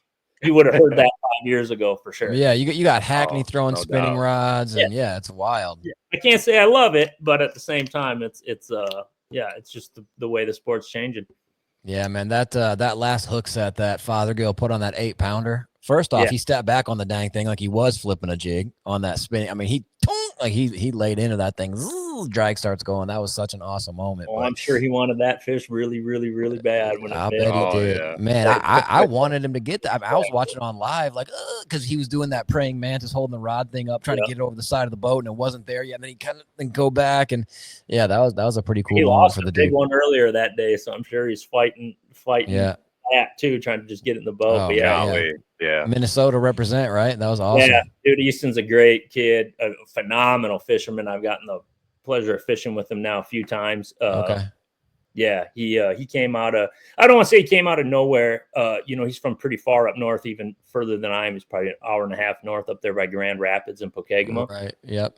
So, and he's still so young. I mean, heck, if I heard about him when he was 19, I think that's pretty damn good, Yes, but his dad's a real good fisherman. Everyone kind of knew who the Fothergills. I always paid attention to what was going on in the state, even if I was off doing stuff, see who's doing what and what kind of weights are taken. And you see them Fothergills on there. And yeah, it was a pleasure just to be able to fish with them a few times last year and get out there. And I mean, I knew it right away. The dude's man, I'm not even going to say how good I think he's going to be, but he's going to be really good. I mean, he is good. Will clearly good. He's got a hell of a lot bigger resume than I have, and he's only 22 years old. So, it's crazy. But really couldn't happen to a better dude. And at the Yeah. end of the day, man, I just like supporting the anglers first and foremost. And he's going to make one hell of a Bassmaster Classic champ. That's for sure. Yeah, I agree, man. Well put, for sure. Heck yeah. So real quick to go back to the spinning rod thing for just a split second, and I guess we're not even really off it because Easton caught the majority of his fish on a Nico rig. But I think the first time my eyes were really open to a spinning rod, and it's not a diss to anything bait casting, but like the first time I realized just how precision you can be with a spinning rod was watching Aaron Martin's fish. And I always was a huge fan of Aaron Martin's, the way he did stuff, the way that he talked, the way that he interacted with people. I just thought he was like the classiest dude out there. And he would get so like, what was he throwing? Like 3-pound floral, like a really weird number. Like he was just so precise with his presentation, his line size, his weight size, his length of from the hook down to the tag end on the sinker. And it was just like, man, this is not just skip a jig under a dock and hope for the best. This is like really, really dialed, like scientific fishing. And that intrigued me so much. And I think ever since then, and to be honest too, like when Easton caught that big 8-pounder on a spinning rod, there's no just like horsing them. Like you got to know how to fish and set your drag and how to fight them and how to, it's, I don't know. I think it's awesome. Yeah. Easton's built different. Any of us that are trying to get to the top of the sport, we try to put ourselves in tough situations to get good at it. And the things that, and that could be like, here's a good answer. If it's raining out, you still go fishing. The fish are already wet. You know what I mean? They don't they're going to bite. Yeah. I don't think I've ever heard anybody say that. That's hilarious. Yeah. Yeah. I was switching from a Lowrance over to a Garmin. So he jumped out my boat one day to help me, to get that all dialed up, and we were having fun cracking them and stuff. And it was a real windy day. And then I was like, I don't know, you want to go try a different area of the lake? It's going to be pretty windy, and his first thing is, well, I ain't afraid of the wind, and you're like, man, and that's just how, that's the mentality you got to have. And I truly think that's what he's out there doing every day to do that, That's dope. I love that. Yeah. Heck yeah. And Aaron, hold on real quick. And on Aaron, yeah. Dude, I mean, he is my goat. And there's so many great fishermen, but Aaron, it's kind of like going back to music, man. There people say sometimes the best go young or whatever, I would love wonder how like Hendrix would be today or whatever. Anybody who's gone, Tupac, somebody like that, what they would be like today. And Aaron was so ahead of his time. Insanely, like people are still catching up. Said about him was dead on, and I knew Aaron a little bit, from tournament fishing. I'm fortunate that I got to fish several tournaments against him, but never like on the same program and stuff. Now through Shimano and stuff, I got to know him, just a little bit and talking and stuff. But I mean, truthfully, he's one of maybe a handful of anglers that really I wanted to become a pro from watching the way that they fish. And I would do about anything to see Aaron, with forward sonar and stuff, and how he, it would just be, I mean, this sport, I feel like he was so ahead of his time. He'd be dominating like he was then, but even more so now. And like I said, I don't want to take anything away from him at all due respect. I just think he, man, I wish he was here today fishing. Yeah, me too. Still teaching us what he did, because he really didn't feel unfiltered. He felt like he was just telling you the way it was and the way it was to him. And when he was, whether he was doing his podcast or he was on live and he was relatable. And yeah, that one's a tough one. Yeah, that is a tough one. And honestly, like, to give you a pretty big compliment, I feel like you have a similar vibe to Aaron in the way that, like, when you give advice on things, it's not from a place of like condescension. It's from a very like almost excited, like, here's what's worked for me and why it could work for you, and the specificity. Aaron always came across in this way that he could be like, no, don't fish that, fish this, but it wouldn't feel like scoldy. It would feel like encouraging and exciting. And I'm not a very emotional dude. Like you said, you're not really into dramas and stuff. I don't really cry. I don't really, and no diss on that, whatever. I'm just not that emotional of a cat. Unless I catch like a good one, like the last minute of a derby, then I get pretty worked up. But anyway, or lose one. Lose one. Yeah. Different emotion then. Yeah. Then I go Ike or something. But I'll admit I kind of teared up. If anybody's seen that episode of Zona's Awesome Fishing Show, I think they aired it after Aaron Martins had passed, but Zona and Aaron fished just weeks before he passed.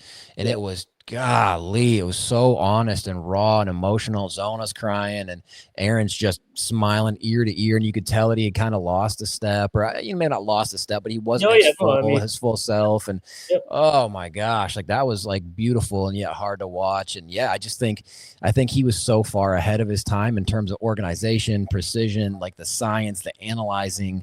I think I've thought about that before too. If he was here now with forward-facing sonar, I think it'd be almost not fair, because he's just so smart. Like it'd be just domination.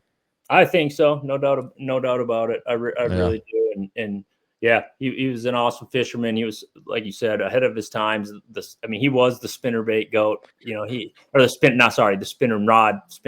spinning rod goat. He was always throwing up and making that West Coast stuff. Kind of one of the pioneers for bringing some of the JDM stuff over. And totally. I truly think he was just that kind of a guy. Like I said, I'm not going to say we were even friends more so than just acquaintances fishing and stuff. But from a time of Shimano, he tells the people that write him a check, how he thinks this should be. And it's just the guy he is. And he was right. He was always right. Yeah, man, what a cool cat. Yeah. Well, if you're cool with it, Josh, will you take us down memory road a little bit? And you take as long or short as you want. Sure. But what's your genesis? Where did you first jump into fishing, and give us a bit of the path to where you are now? Yeah, Minnesota, born and raised in Minnesota. So obviously fishing is a pretty big deal here, being that we have so many lakes. Early in, when I was a kid, it was more about toothy critters, northerns, muskies. I really didn't know what a bass was all that much coming up. It was kind of the walleye state. My grandpa, I come from a divorced family. My mom and dad got divorced when I was really young, so it's the only thing I've ever known. Both got remarried, so I have 4 parents and 8 grandparents and endless uncles and aunts and everybody that's been able to go fishing with and all that. So just kind of started there. But I was at my step grandpa's cabin. I'd go there during summer break a lot, and I'd fish with him in the morning, then go shoot 18 holes or something. And then come back. This is all just in high school. I didn't have any real responsibilities in life. And his neighbor at the time was a guy from Alabama who would summer in Minnesota, lived in Alabama. Well, he was a bass fisherman. So I'd always go fishing with my grandpa, and we just troll Lindy rigs or whatever. I can't remember what they're called. The devil one, the devil spoon. What's that thing called? Yeah. Devil and like an old, and we just do that. Well, he taught him how to bass fish. So I remember coming up there, and one Friday night I got up there and I saw, my grandpa kept everything. So the basket that kept fishing was on the end of the dock. And I looked in there and there was like 4 beautiful largemouth bass. Yeah. I thought they were giants, but they were probably 3.5 pounders, something like that. They were beautiful. Sure. Yeah. And I was like, but what the hell? What are these? And he's like, bass. And I was kind of big into bass, and I'm like, really? That's what they are? I was kind of watching Bassmaster and In Fisherman and kind of getting into it. I remember I never caught one really. I remember picked it up and it didn't have teeth. It just had like, it wasn't overly slimy. You could grab them. I mean, they have teeth, but you grab them by their mouth and it doesn't like, you didn't have to like grab them, get fins and all that. I'm like, man, this is cool. I just thought I thought it was a beautiful fish, man. And that night I snuck out and I let them all go. And I don't think his dying day, I don't think he ever, I mean, I'm sure he figured out eventually, but it was just beside himself where those bass would end up, that they weren't being You're like, I don't know. Yeah, jumping out or something. I don't know. And from there, I was just real big into it. My uncle, never really had kids, so he kind of took me under his wing. He had some early cancer stuff, and I don't know exactly what happened there. He wasn't able to have kids, so he just kind of took me under his wing a little bit when I was a teenager. And I think he wanted to do what I'm doing now, but had a good job with Chevy and all that, and wasn't going to leave it all. And then that's kind of a sad deal, because when I took off, when my career kind of started to take off a little bit, that this was the route I was going, and I was starting to travel national tournaments, and I was doing really well in the state. My uncle got brain cancer at like 40 something.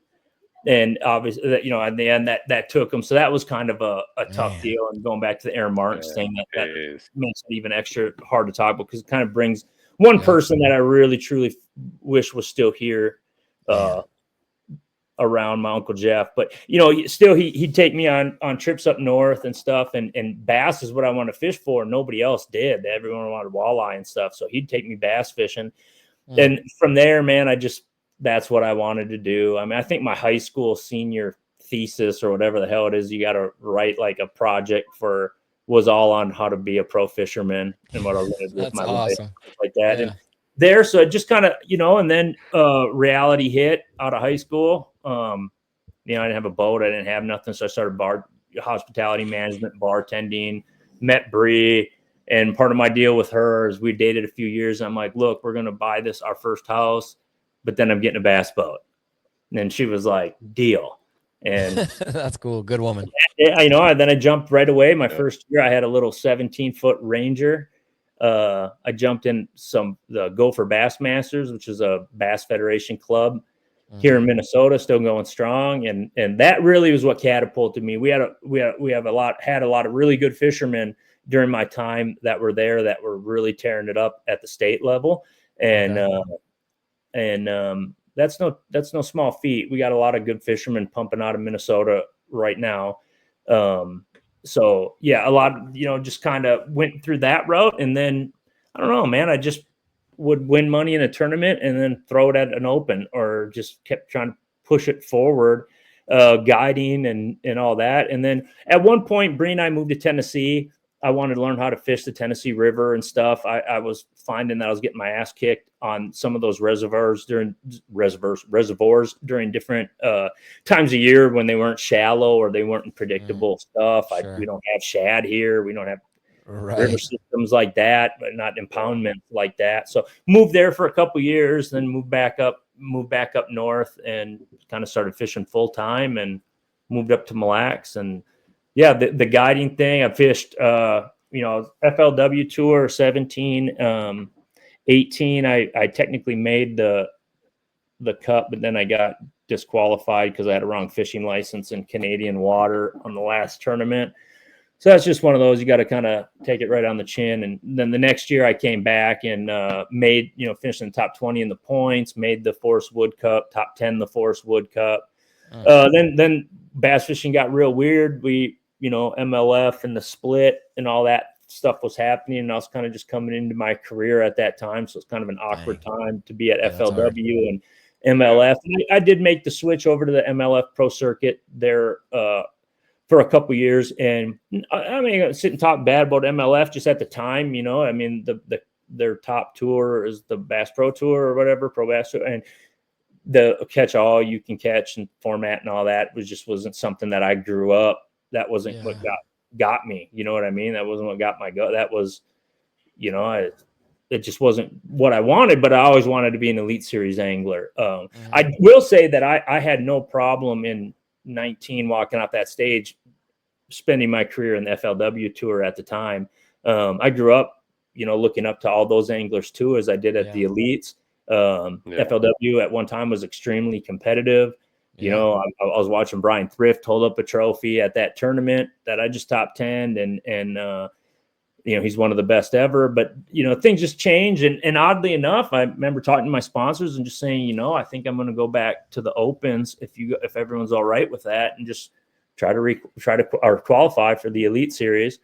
And everyone was cool with that. And that year I did qualify, and then I spent 2 years on the elites. I got relegated after those 2 years. I think I finished 53rd out of 90, almost 100 boats my first year, which wasn't terrible. My second year, I finished 83rd out of 104, and unfortunately for me, that was enough to get relegated. My 2 years were competitive, but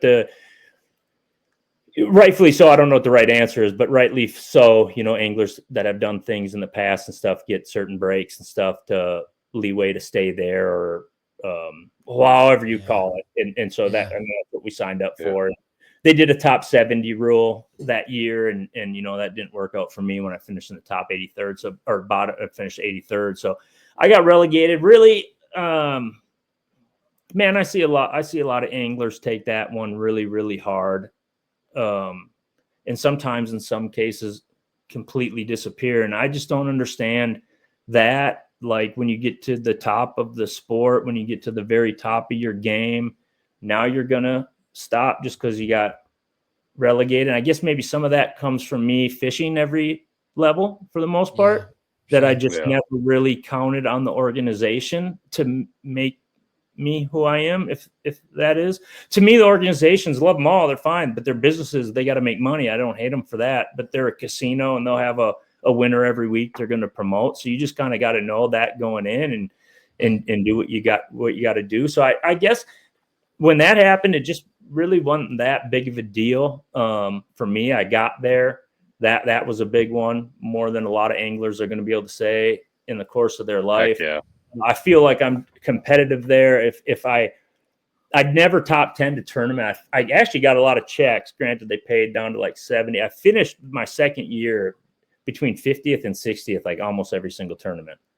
So just missed the cut line, like a 51st, a 52nd, a 53rd. And those are tough because you need that day third to maybe go from 49th to 33rd, or maybe make a big jump to 25th or something. I just couldn't get that done. So in the end, I got some nice tournaments on live, made some good money while I was there, but I just never got a top 10. So I still got a bone to pick. I got to get myself back in there and do it. But as far as the actual elites now, I'm fishing opens. Mainly I want to win one. I've taken second, a few thirds. I haven't won one of these national tournaments yet. And it's just something that I don't see me ever stopping. Okay. And I know how I am. The second I win one, I got to win another one. You know what I mean? Right. Yeah. It's not going to satisfy you.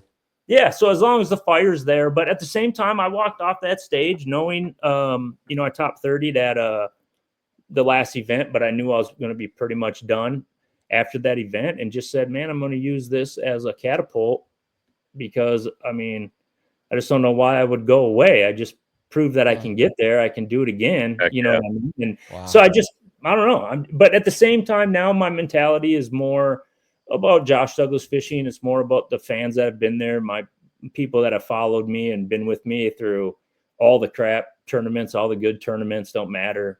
They're always there, and just trying to pump out that good content, and try my best to be a small percentage of the next Al Lindner for Minnesota and stuff like that. And I'm still going to chip away at tournaments, man. Like, I'm a tournament junkie. I love competition. Tournaments they're not really stressful for me. Maybe they need to get more stressful. I don't know. I'm just not that stressed out in them. Once the puck drops, it's just fishing.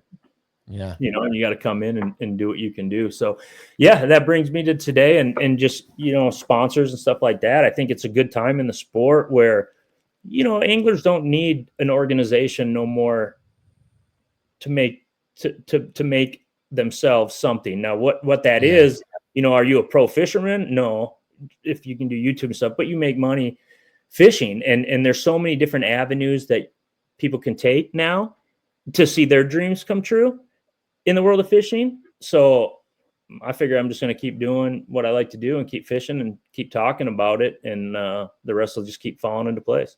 Yeah. Golly, that's a good story, man. That's really encouraging. Yeah, it's awesome. That's, I like, there's a lot of parts in that I want to like dissect a little bit, but one thing I want to ask you is, what's something about being a pro fisherman, whether it was on the elites, FLW, or even, you know, I would call you a pro without equivocation. I wouldn't even like balk at calling you a pro right now. What's something about being a pro fisherman a lot of people probably don't know or expect?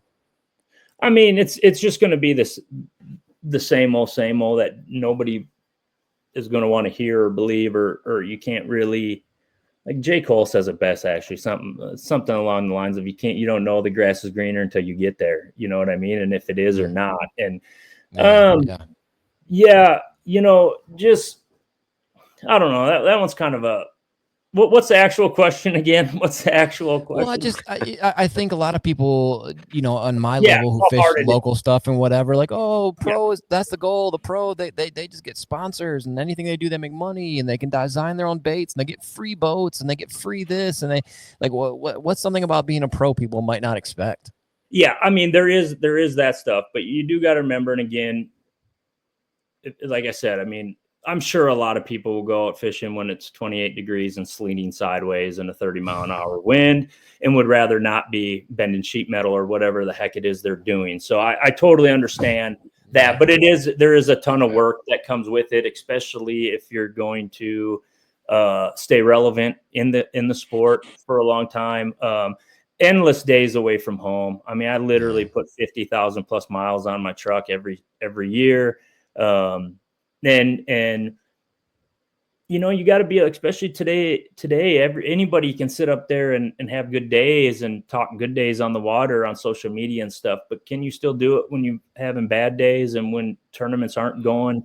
You're all of a sudden now you're on a public stage, humbling yourself, or you know what I mean? Some anglers can't do it. Some can. It just depends on kind of your personality, I guess, at the end of the day. So you got a lot of that. I've missed a lot of weddings, funerals. Unfortunately, it's just the way the point systems work in these. You basically will throw out a season if you miss a day, and definitely a tournament, and so stuff like that. And then of course, you know, I mean, it's still work. I mean, I got to pump out videos and do stuff like that when, you know, everybody just wants to be out fun fishing and stuff like that. But it's just more the missing the stuff that's going on at home. A lot of friends you just get out of touch with. You make a lot of great friends, right? Because you're out there, but just friends that I've known for a long time. But at the same time, I mean, I'm grabbing at straws here to try to tell you something. It's some guys walk right in, guys, gals, doesn't matter. The fish doesn't know who you are. They come right into the sport and they can make it. It just goes. You're going to have those tough times, and those tough times can feel pretty low. And sometimes you do got to consider, you know, do you want to make something that is a true hobby for you, like a true escape, like fishing is for me and was for me, and I still always fight to make sure it still is. My love for fishing's there, but anytime you take something that you love and turn it into a job, it is going to become a job. And you know, we're creatures of habit, so you're going to start bitching about things you don't want to always do. But still, at the same time, I wouldn't trade it in for the world. I honest to God, I don't think my career could be so much better at this point, could be so much worse at this point. But I don't think, if you ask me right now if I wanted to go back and you know, be a pro hockey player, I don't know if I'd have done it. I don't know if I'd do it. You know what I mean? That's really good. I'm very happy with what I'm doing. I'm, you know, everyone says they're blessed and stuff like that, and I don't, but I'm just, I am. This is what I wanted to do since I was a kid. It could definitely be easier. You know, I could definitely win more money. I could definitely have better days and all that. But you know, those days are still coming. That's awesome, man. I like your vibe, dude. We're all about positivity on the show, and I like how even through some tough stuff, you're sticking positive. It's not always as easy as people think. But that's it, man. It's just fishing. If you pay attention to everything that's bad in the sport, if you think anything's bad in the sport, if you're paying attention too much, an angler once told me a long time ago, you got to keep your how did he say it? You can't let your highs get too high, your lows get too low. And that's a big one, man. I just see it everywhere. And I try to self-reflect on stuff like that too, where people get, up on their game and big on their britches and all that, and everything's going good. But then when it doesn't, then they get themselves in a funk that way. And I've been subject to it. We all get that way. And it's just something, again, that you just got to kind of work on, keep everything just kind of even keel. I'm going to have crappy days on the water. I'm going to have good days on the water. And I think that's pretty relatable for most people. And that's what works for me. Yeah, man, that's good. Man, I have like so many questions I want to ask you. I love how like real you are with your responses to stuff.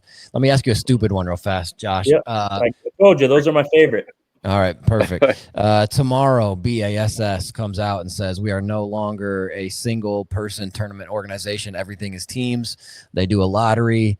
Josh Douglas is pick number 1. You can pick whoever you want to be your team partner for BASS. Whoever you'd want to fish derbies with, who would you pick? I'm going to go with the low-hanging fruit and say Easton Fothergill. That's not low-hanging fruit. He's a Minnesota guy. Yeah, well, it's the easy one right now, right? Dude's collecting trophies faster than he can fish tournaments. Man, that is a tough one. I mean, I do like Easton's. I mean, obviously he's a hammer, so I'd probably be doing most of the network, but I'd be all right with doing the netting. But no, he's just even keel. I like to fish with people that are, especially in tournament format, that are just even keel. I'm pretty excited all day. Your last cast is important as your first. Same thing I say when I'm guiding. I mean, imagine going 4 hours in a guide trip with people that are just traveled across the United States and they haven't got a damn bite. You just got to keep telling them, man, just reinforcement. It's the next stop. It's the next stop. It's the next stop. It's the next stop.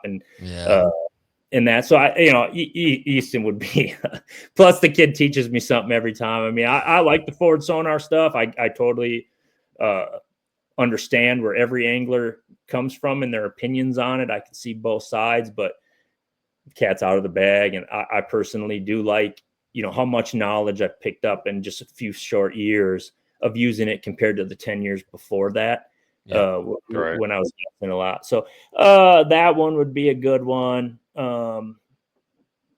Man, I don't know. You know what? I really can't tell you anybody on the elites really that I don't. Or I mean, it could be your wife. I mean, it could be. No. Not great. Only if it's 80 and sunny. Yeah, only if you're fishing I can put her on a 5-pound smallmouth and then she's done after that. So, okay. All right. That's awesome. Potty breaks, all kinds of things. No, that ain't who I'm trying to fish. That ain't it. Okay, so Easton Fothergill, we'll go with that. We'll go Easton. He's the easy one. He's the classic champ. Yeah, that's a good one. Josh, where do you see yourself, or where do you want yourself to be? I don't know, long term, 20 years from now, whatever, like way down in the future. If you could snap your fingers and this is where you end up, where would you want to be? Yeah, I would hope I'm still. I don't necessarily care if I'm tournament fishing at that point. I mean, I hope I am just for fun, whether it's tournaments down in Florida and then back in Minnesota, whatever. As long as I'm wanting to be there, my body's in good shape, all that, and that's kind of where I'm at. Just trying to, with longevity and stuff. You're talking 20 years. I'd be 60, and it'd be one of those things that you definitely still be fishing, and that's the main priority. I want to be fishing, dudes. I don't really know what else to do. I don't. I go agate collecting and pick rocks, but I can't make money doing that. So I just want to be a fisherman, and I started as a guide. I'll finish as a guide. I might not. I'm going to work at it still. I'm going to still work every day to try to be one of the best tournament fishermen on the planet. But I know for a fact I can be one of the best guides on the planet. If I just keep working at my thing. So and I want to keep giving back to the sport, man. I want to do podcasts. I want to teach people how to fish. I want to stay in the loop. I want to keep working with anglers and younger anglers and keep learning new things, Japanese anglers, Italian, whatever, learning new tricks. And then, trying to teach what I can to those that'll listen. Perfect. Gosh, perfect. Heck yeah. That's sick. Nate, what else you got for this dude before we let him go? Man, I think before we take off, we got to get at least one taco question in. Oh yeah, I agree. I feel like I have so many questions. Yeah. Did you really? Swear to God. Atta boy. Well, they're away. They're away. I have an avocado out that wasn't ripe, so that's my That's proof that we rough. did. But Okay, Yeah, that's that is awesome. the worst. Yeah, big so I know. you said you love tacos. Yeah, go ahead. Oh, yeah. What'd who you have doesn't tonight? like, who doesn't like a taco? I don't know. People Have who you aren't ever smart. had anybody on that didn't like tacos? Dude, I talk about this on the show sometimes, Josh. My dad didn't have a taco till he was like 20 something because he thought they looked weird. So not everybody's, smart apparently. Oh. Crazy, right? So what'd you have? What was the taco of the night? Well, actually, tonight it was a taco salad because my wife was down in the city. I was getting everything ready to get to this open that we got coming up in Arkansas, and she had taken a whole chicken out to do that, but we didn't have time. So I looked through the freezer, and about one of the few things I had in there was ground turkey. It's been in there a long time, but it was big old ground turkey, frozen solid, and I just put a bunch of taco seasoning in with it. Yeah. And we didn't have enough. We didn't have no shells or nothing. We had some cheese. We had some lettuce and some onions, and then I think we just kind of put it all in a big. And we had like this much taco or this much tortillas and our tortilla chips in a bag, like just the bottom third. Yeah. So we just crunch those up, threw them in there. It is. There you go. I'm a hot sauce freak, so stuff like that, and just hammer them. But my favorite taco by far is like, I don't know if you call it a street taco or Mexican style taco, but it's just like steak, cilantro, onions, and jalapenos. Dude, and that's like what I get every time. I probably stop, if I'm on the road, I probably stop at a Mexican restaurant at least once but it's safe, the refried beans are going to come back to screw me the next day. So. Yeah, dude, right? that is the only downside to them, is it not? Yeah, 3 tacos and a Corona or a Modelo, and I'm out of there. Yeah, that's dope. But I will crush 2 servings of chips and salsa well before I ever dude. Taco, for sure. Yeah. So you're a spicy guy though? You like hot salsa? Yeah, you can't out-heat me. As long as it tastes good. I mean, I've had people like give me stuff that's just so that's spicy. a big deal. Hot, yeah. but it does nothing taste good. But you can give me as much heat as you want as long as the dish is good. I'm all about it. And more like real stuff, like we grow a lot of peppers and stuff here. Like I prefer cool. I like hot sauces and all that. They're pretty simple. They're pretty good for you, actually. Not a ton of vinegar and peppers and some salt. But I can live off of chips and salsa. I've proven that before. I've proven it. That's awesome, dude. Are you a queso fan, Josh? Oh yeah, my wife's more into that. Her name's Bree, so she's into cheese. Right. But all about cheese. But I never ordered if I'm there by myself or with a buddy. But if anybody gets the stuff, especially if they put like chorizo in that. Oh yeah. Oh boy, then I'm in trouble. Yeah, man. Josh, you ever been to Austin much? Austin, Texas? Yeah, I've been there once. Well, I fished Lake Travis. That was actually the Lake Gussie. I was talking about a story about Gussie's. I've been to Austin. I've driven through it several, but I've spent like a week there once. Okay, yeah, I used to live in Austin, fish Lake Travis quite a bit. Yeah, it's an awesome little chain right there off the Colorado River. So there's a place there called Chewy's. It's kind of all over now, Chewy's, but it started in Austin. And they have an off-menu item you can order there called the Chewy Gooey, which is not the most appetizing sounding name, but it's literally just like a big wide but kind of shallow skillet of queso, and then in the middle, like they make like a little like tower. You can either do ground beef or chorizo, and then they'll cover it in like cilantro and like some chopped up onions and salsa, and you kind of like scoop it into the middle stuff and then through the queso. You know what I'm saying? Then it's incredible. Yeah, I'm all right with that, especially before a tournament. Cheese will block you up and slow it down. The beans. That's will help. true. There you go. Yeah, that's very true, man. Yeah, I'm not a big beans and rice guy. Like I like beans and rice fine, but some reason at a Mexican restaurant, I just never really like it. That's kind of why I like the tacos and chips and salt. It's just easy. Yeah, dude. I'm all about the big barbecue guy too. I love barbecue. Same. My dad did some competition barbecue. And speaking of Austin, yeah. you probably know of the Salt Lick.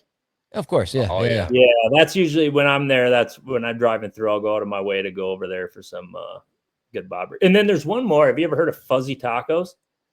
Yes, I have. Yeah, of course. Yeah, fuzzy tacos. Yeah, fuzzy tacos is good too. And they have one like Texarkana and a few in Texas and around Arkansas and stuff like that. Yep. Yeah, that's the one thing I'm honestly like. Austin was dope, but like that's where I very first started fishing tournaments, and we would have overnight tournaments because it would get just so godforsaken hot there in the summer, because it's Texas.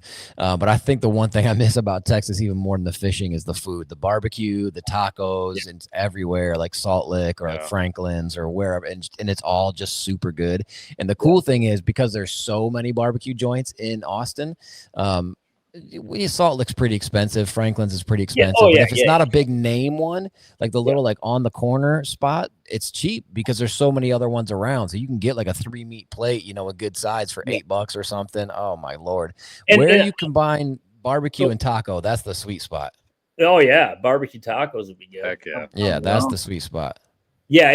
And to be honest, I prefer Texas style barbecue over most of the country's barbecue. I like it all. You know, I like the sea in the southeast and stuff like that. I like it. You're getting more into a lot of the porks and the vinegary mustards and stuff, but there's something about Texas's barbecue. And even up north does really good barbecue. But I think generally the ones up north, like there's the Dinosaur Barbecue in Syracuse that we always go to every time we're in Oneida or up in that neck of the woods.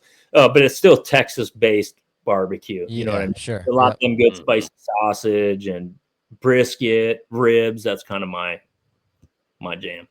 Yeah, dude. Golly, not God dong it. Now this thing's gonna be like 3 hours long because we could talk about some barbecue, dude. Because that's like my, and like I said, really like that's the sweet spot is combining the two. So like I know you know Buc-ee's, right? The first time I went to a Buc-ee's, a homie of mine was like, dude, when you go in there, you got to get the barbecue. I'm like, dude, it's a freaking gas station. It's not, it's not real barbecue. He's like, no, I'm telling you, it's like real barbecue. And I got, it was in the morning, and I got brisket egg tacos. Yeah, they're awesome.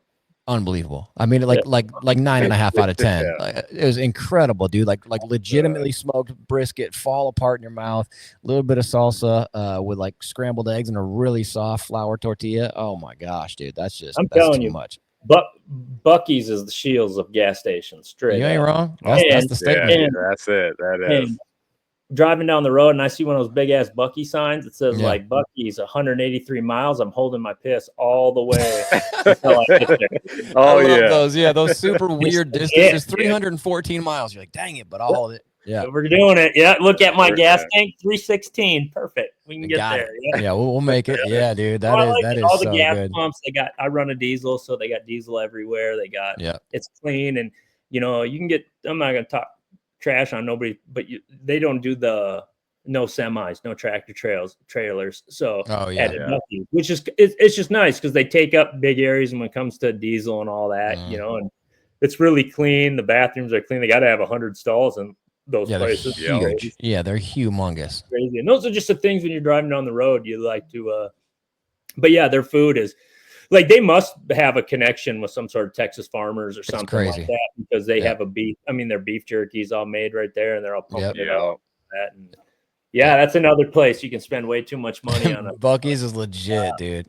Yeah, Buc-ee's is legit. One time I stopped at a Buc-ee's. I used to work for a race car parts company, and we would do these things called drag and drive events where the guys have to race at a track, then put on like regular tires and wheels on their race car and drive hours to the next racetrack and race there. So it's like this cool kind of endurance, whatever. Yeah. And we stopped at a Buc-ee's, and this was a Buc-ee's in, I can't remember where, Texas, but at 120 pumps, and they were all full. The whole gas station, all 120 pumps were full. Wow. And it was like, whoa, this is a little crazy, like the fact that there'd be this many people pumping gas at 11 o'clock at night or whatever the crap it was. But Josh, thank you so much for jumping on our little show, man. I feel like I could talk to you for the next like 5 hours, dude. I appreciate you. Have me back on. We'll do it again. Yeah, I would love to have you back on. Say when. Yeah, for sure, dude. For sure. Heck yeah, for sure. Are you I'll make sure next time just to get a hold of Bree though. Just do that. Just go right around him, and then she can tell him he's gonna be on our. Exactly. Yeah. If you're ever, dude, if you're ever in the Eau Claire area, if you want to go get some tacos or something, man, there's a place here that we actually had the owner of the show on, because we're tackling on tacos. He's a Mexican shop owner. It's called Guac and Roll. They have, in my opinion, the best hot sauce salsa that I've ever had in my life, where it's like really, really high level spicy, but still has like just so much flavor, like you said, because sometimes you lose it. It gets so hot that it's just gross, or it's just all all flavor and there's no bite. Their hottest hot sauce, I think it's called Extra Fire. It's incredible. I would love to get your take on it. Yeah, get your opinion on it. But yeah, all right, man. I like hitting that Eau Claire store. That's what I was saying. They got a really good bass tackle selection. Extra. They do. Extra dialed in on their bass fishing around there, and so I like to get to that store a good bit. So I'll take you up on that, man. You guys ever get out this way towards Mille Lacs, holler at me, trip on me. We'll go, dude. Don't say that. We'll be up there. We'll do the show live. Do the show live from the boat. That'd be super dope, dude. So hey, really fast before we let you go. So it was like 3 years ago. My mom has been married to my stepdad for I don't know how long now, 20-something years, right?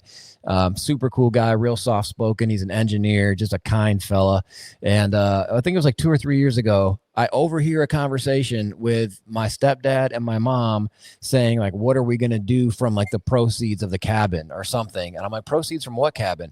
And he's like, oh, we just sold our place on Mille Lacs. And I'm like, you had a freaking place on Mille Lacs? He goes, oh, yeah, my family built a cabin on Mille Lacs like 50 years ago, and we've just been sitting on it. Nobody really was using it, so we sold it. I'm like, what the hell? Like, are you kidding? Like, you had a place like on actual Mille Lacs? I never knew about it somehow, and then you sold it? He's like, oh, yeah, I guess we should have said something. I was like, oh, my gosh, dude. Yeah. So I don't talk to my stepdad anymore. Yeah. Yeah, that's hard. Yeah, that's wild, right? Well, like I said, come see me, and then you can show him pictures of what he's missing out on now that there's That's a good plan. That's a good plan. Yeah. All right, Josh. Well, we appreciate you so much, man. Thanks for jumping on the show. Dudes, thank you so much, man. Appreciate you guys. Yeah. You got to be a fan of me following along. All right. Appreciate you, Josh. We'll see you later, man.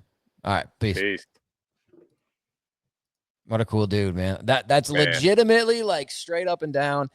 That's a dude that I guarantee you we could have on like a 4-hour podcast. Oh, without a doubt. Yeah. Easily.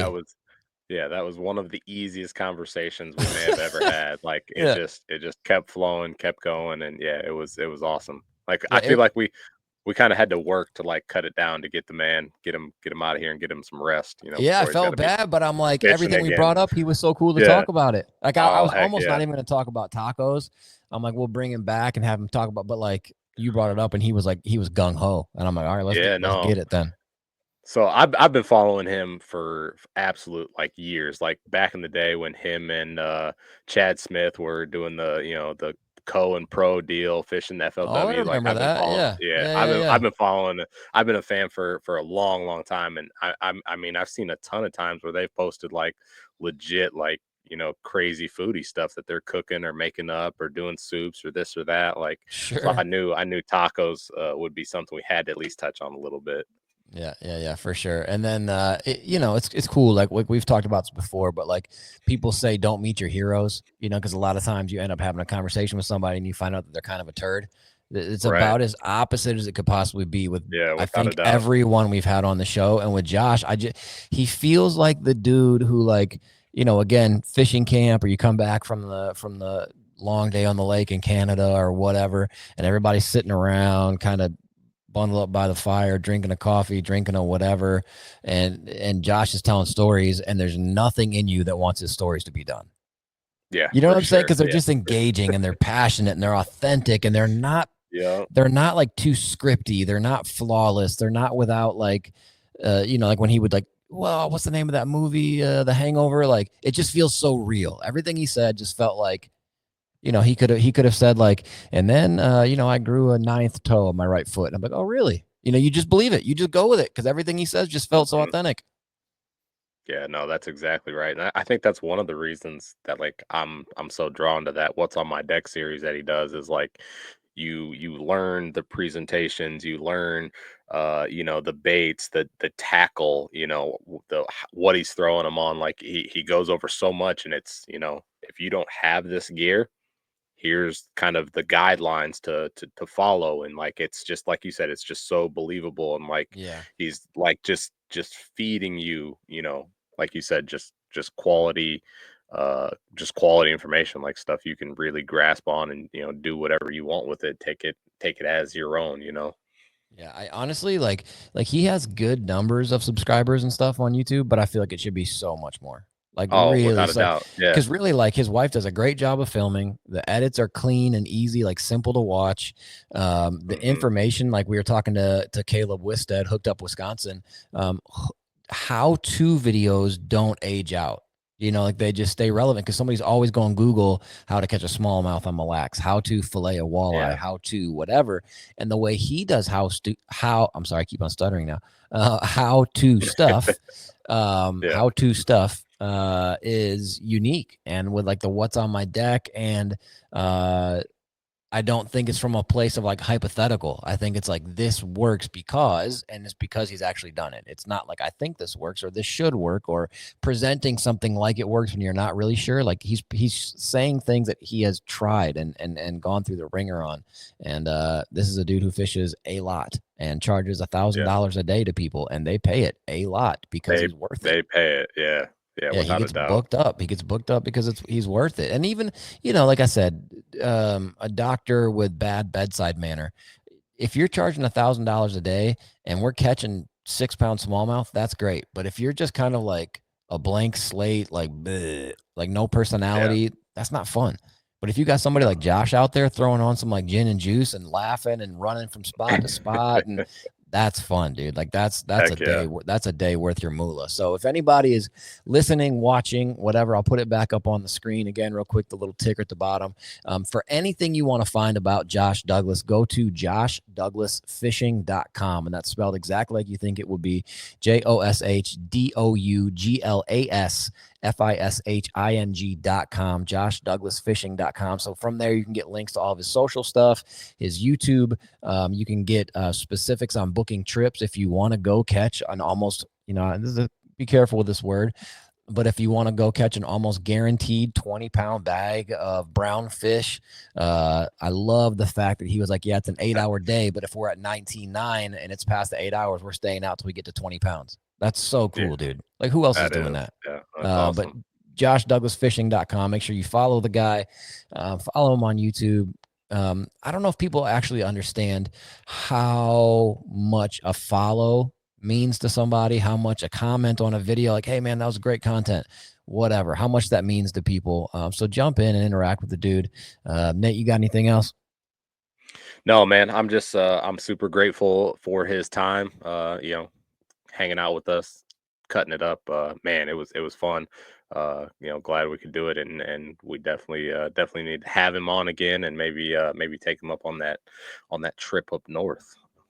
Yeah, he said it like he's a trip on me, and I'm like, right, dude, don't say that. You know what I'm saying? Yeah. Don't say that.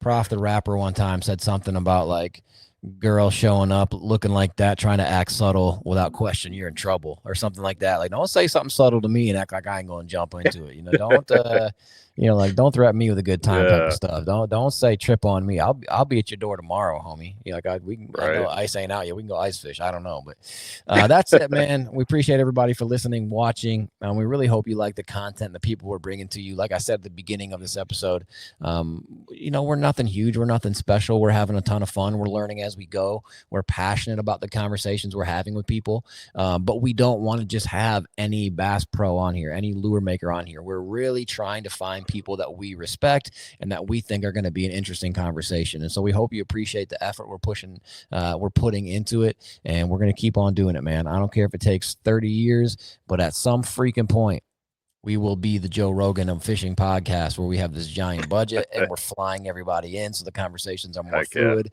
and whatever. But for right now, we're loving what we're doing, and we hope you like riding with us. So that's it. That's it. Remember, positivity is worth the effort. Peace. Catch you on the next one. Bye-bye.